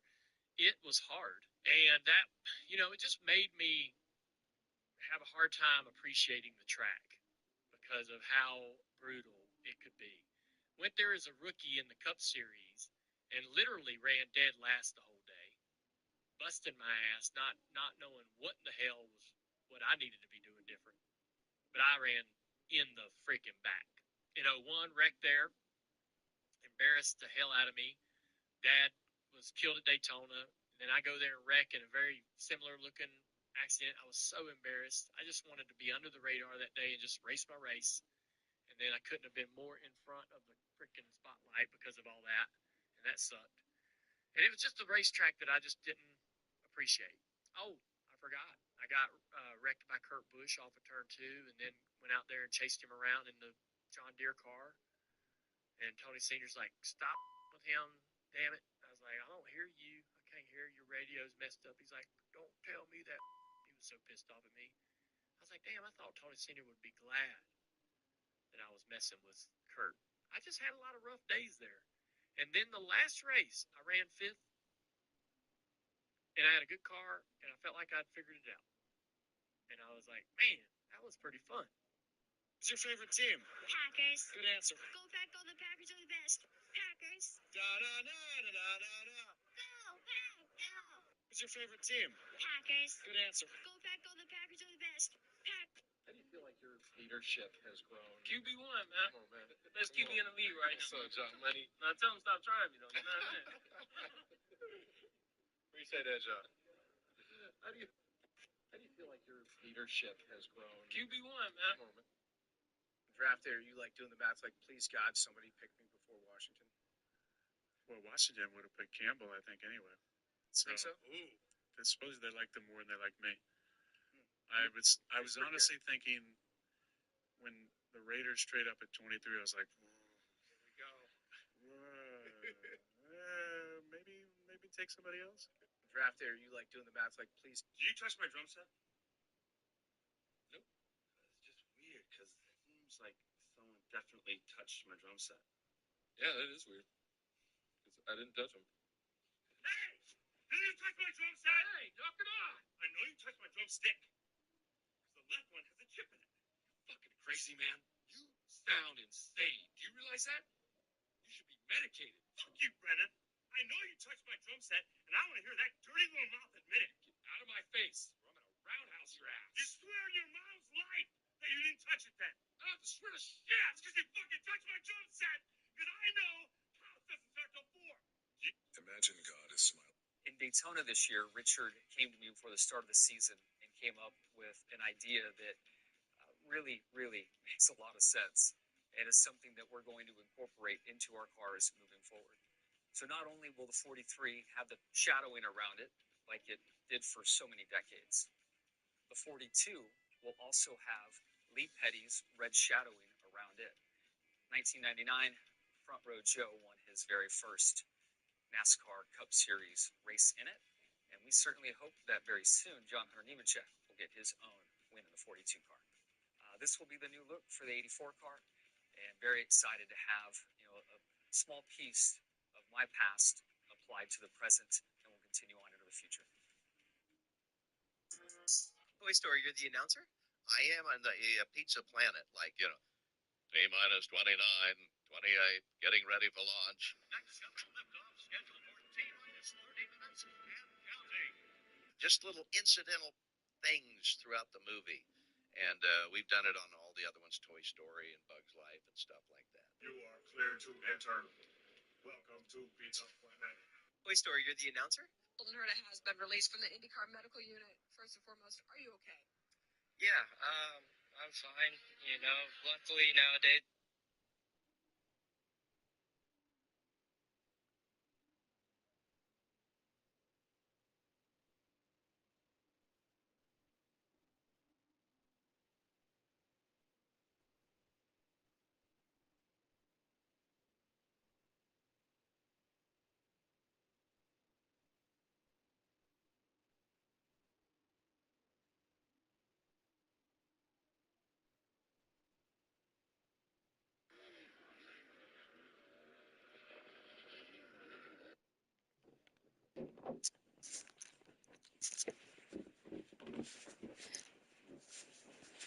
in, and there's 2 away.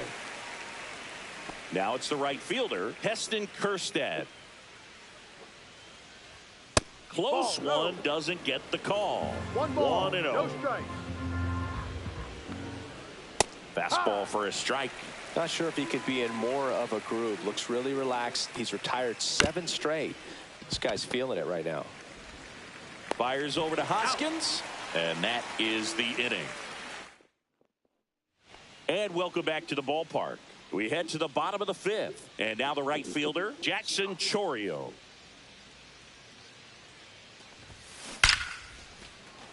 Liner, and this could be trouble. Makes the turn and heads for second. In safely. It's a double and his second hit. Well, no waiting around right there. He was ready to swing it on the first pitch. Ripped that one down the line and kept it fair. And even when you hit it that far out front, you still have to keep your hands tight to your body so you don't hook around that baseball and put it in foul territory. And that right there was perfect. Well, these Brewers doing a good job of simply getting the bat on the ball in this game, and the numbers back that up. Double-digit hits, and they've done a great job of avoiding the strikeout. Only one of them so far, which tells you a lot. Man at second. Ball.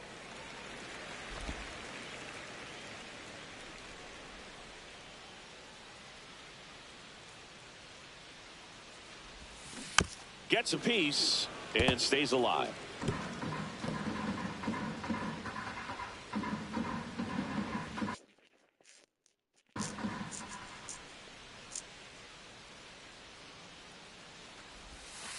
Outside low, and the count is even 2-2. 2 balls, 2 strikes.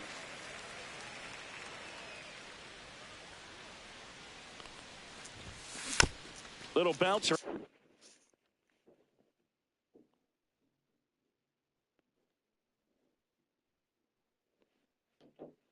Out in front of the plate.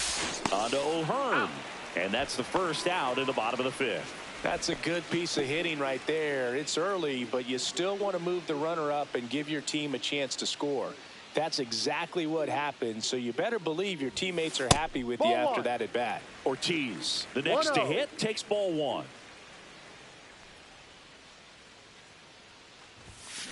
That one ripped.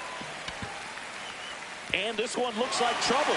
Runner in from third to extend their lead. Couldn't have timed it up any better than that. As soon as that one shot off his barrel, he was thinking extra bases. Really nice job of getting the bat out front, but not hooking around it or rolling over it. Just kept the swing on plane and smoked that thing into the gap. Freeland forced to get out of the way of the first pitch. Right side. Mateo slings to first in time.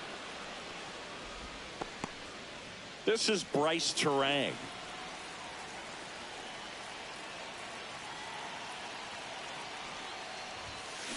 Up the middle, Mateo. Jump throw, and they get the out. But a run will score in the inning on this RBI double. Welcome back as we take a look at how today's starting pitchers have fared so far. Mateo. Fastball for a strike. You know, these Orioles just aren't putting great swings on the baseball in this one. They're trying to find ways to drive the ball with some authority, but it's just not happening for them so far. 0 extra base hits in the game, so it's been tough for them to get anything going.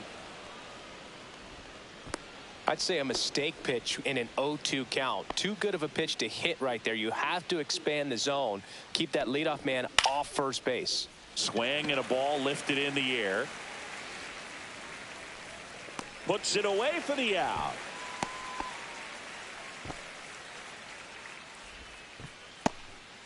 So up next, Jordan Westburg. A swing and a miss, and that's strike 1. No ball, 1 strike. That one close, ruled a ball. 1-1. Swing and a ball lifted in the air. Shallow right field. Snags it for the second out. So next to hit for Baltimore, Gunnar Henderson.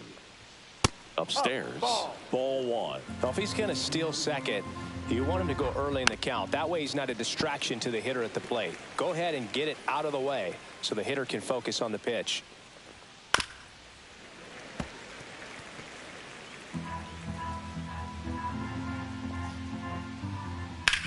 And there's a base hit to left. They stop the lead runner at second. Now 2 on with 2 outs. Here's the left fielder, Tyler O'Neill. Clips the corner. It's 0-1. Swing and a pop-up. Foul at a play off to the right side. That'll find the stands. Swing and a miss. 98 miles per hour on the gun. Orioles strand a couple. The lead remains 5. It's 6-1.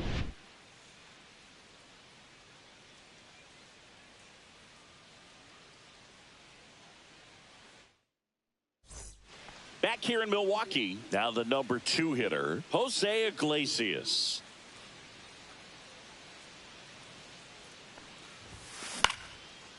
Here's a swing and a line drive and a base hit into right field.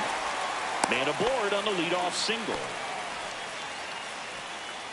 Here comes Christian Yelich. 3 for 3 with 3 singles. Swung on, belted. And that's a foul ball. Iglesias gets his lead at first. Nobody out.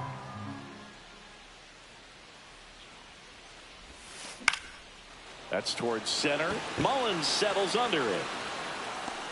Makes the catch for the out. 1 down. Rhys Hoskins up now for the Brewers.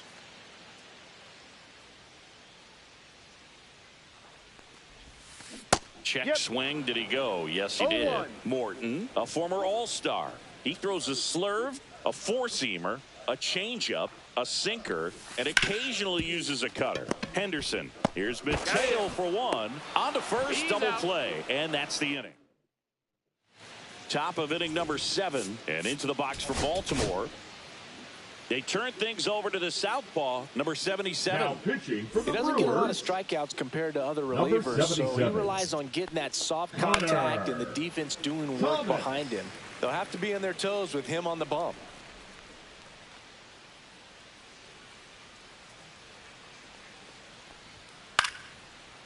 Slice the other way. That's a base hit. So a runner aboard to start the inning. Showed a willingness to drive that pitch the opposite way. Didn't get jumpy, didn't try to pull the ball. He let it get deep, took the barrel right to it, and then extended through the swing for the line drive base hit.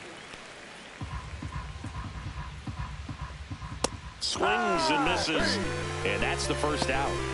Oh, nothing too fancy on the strikeout pitch right there. Just a low 90s fastball, and I'm not sure he was trying to challenge him, but that's pretty much what happened. Very hittable location, but he found a way to just get it by him.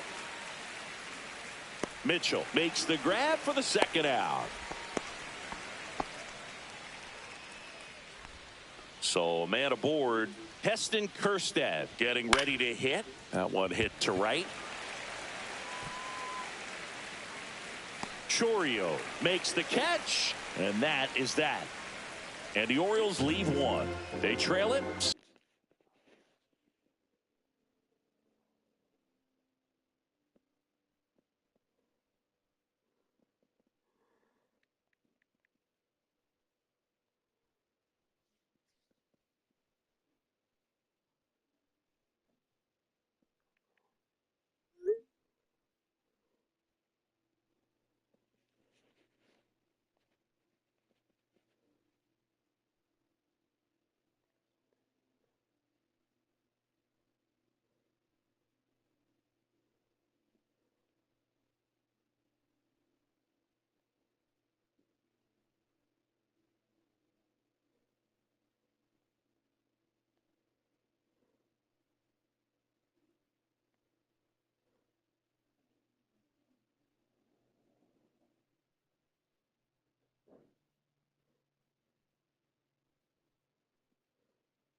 6-1. Welcome back. Taking a look at our game summary.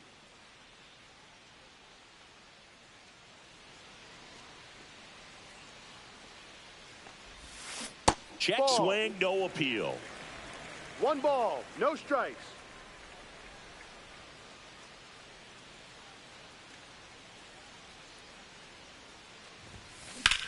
Hit pretty well in the air out to center. Mullins sizes this one up, makes the grab, 1 down. So digging in, Jackson Chourio.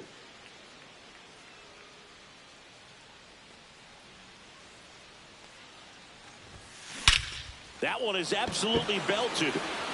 Back there. It's a bomb. It's his 8th home run of the year, and they add to the lead. It's 7-1. First pitch swinging, and he got the fastball. He knew exactly what to do with it, too.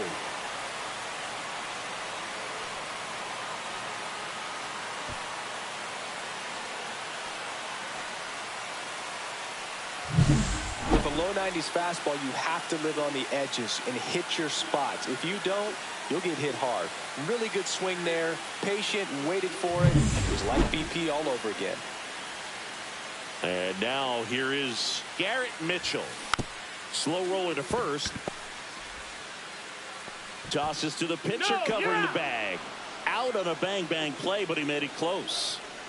2 outs, base is empty. Joseph Ortiz will hit next. Into center. And that will fall. And that keeps the inning alive. Next for the Brewers, Sal Frelick. 0 for 3 in this one.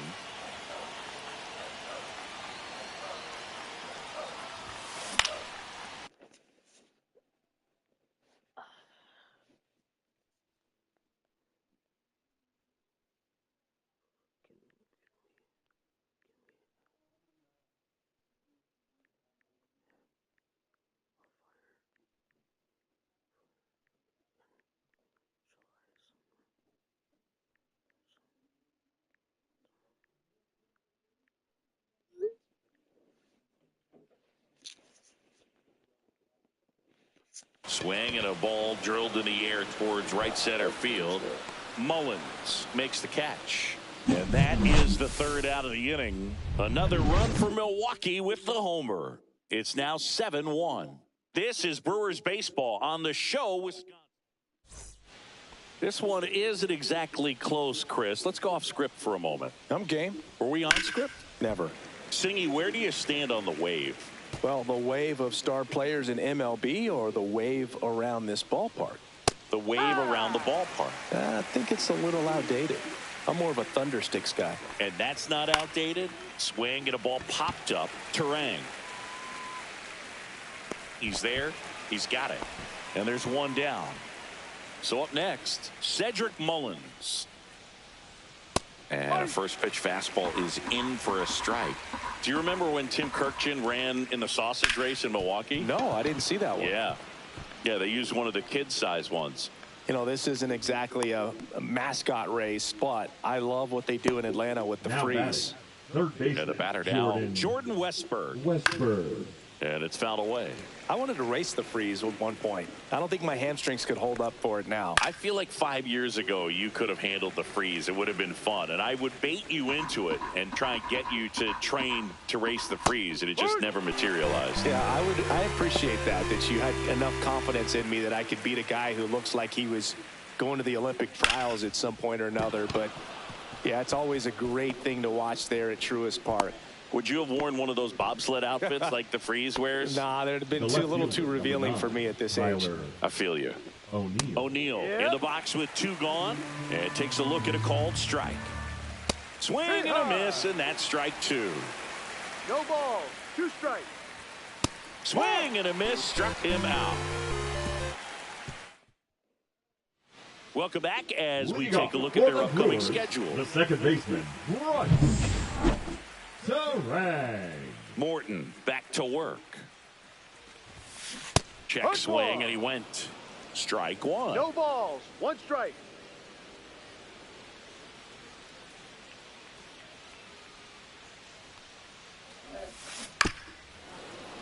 Foul ball there.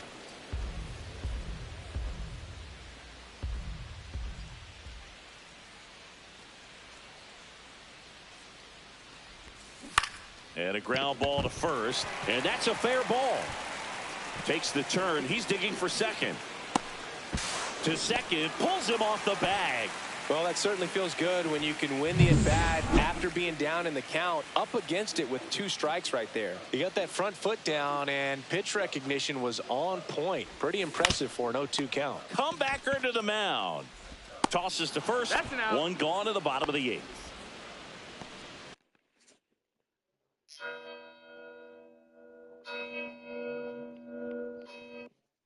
Sounds good.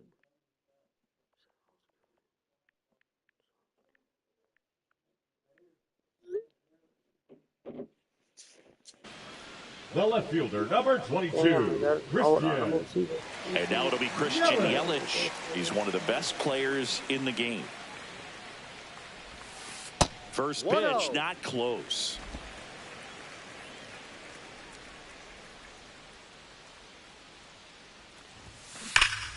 Fought off foul.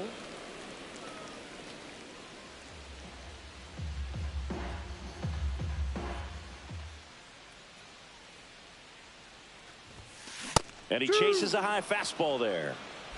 One away with a runner at third. Here, the bottom half of the 8th inning.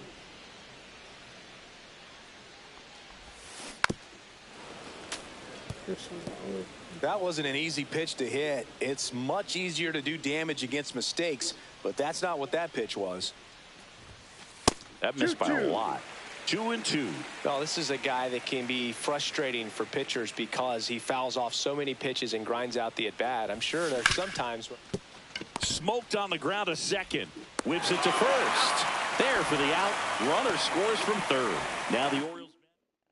Pitching for the Orioles. Yennier Cano comes on now. 78. Not having a lot of success against right-handed hitters. Cano. They've been hitting them around, so this next matchup might be tough for him. Hoskins at the plate now as he chases after that one. Swing and a miss. What is he doing right now? As he was out front that time.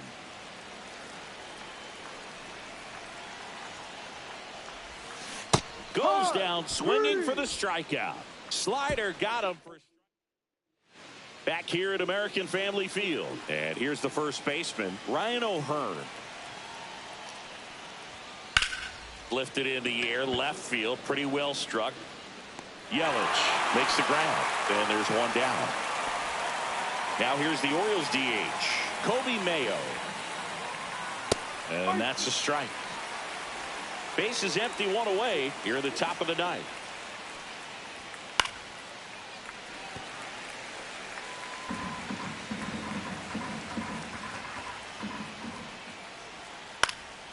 Swing and a ball popped in the air. He makes the grab, 2 down. So it's their last chance in this one. Now the Orioles catcher, Adley Rutschman. Popped foul out of play off to the right. Kicks and deals. That one fouled off. This could end it. Lifted to left, and that should do it. Makes the catch. Ball game. And the Brewers take this one in a blowout. The ball for his first career save deserves to be on display at his house. I mean, it's kind of like when a restaurant frames its first dollar bill somewhere on a wall. You just can't forget your first save. And this one.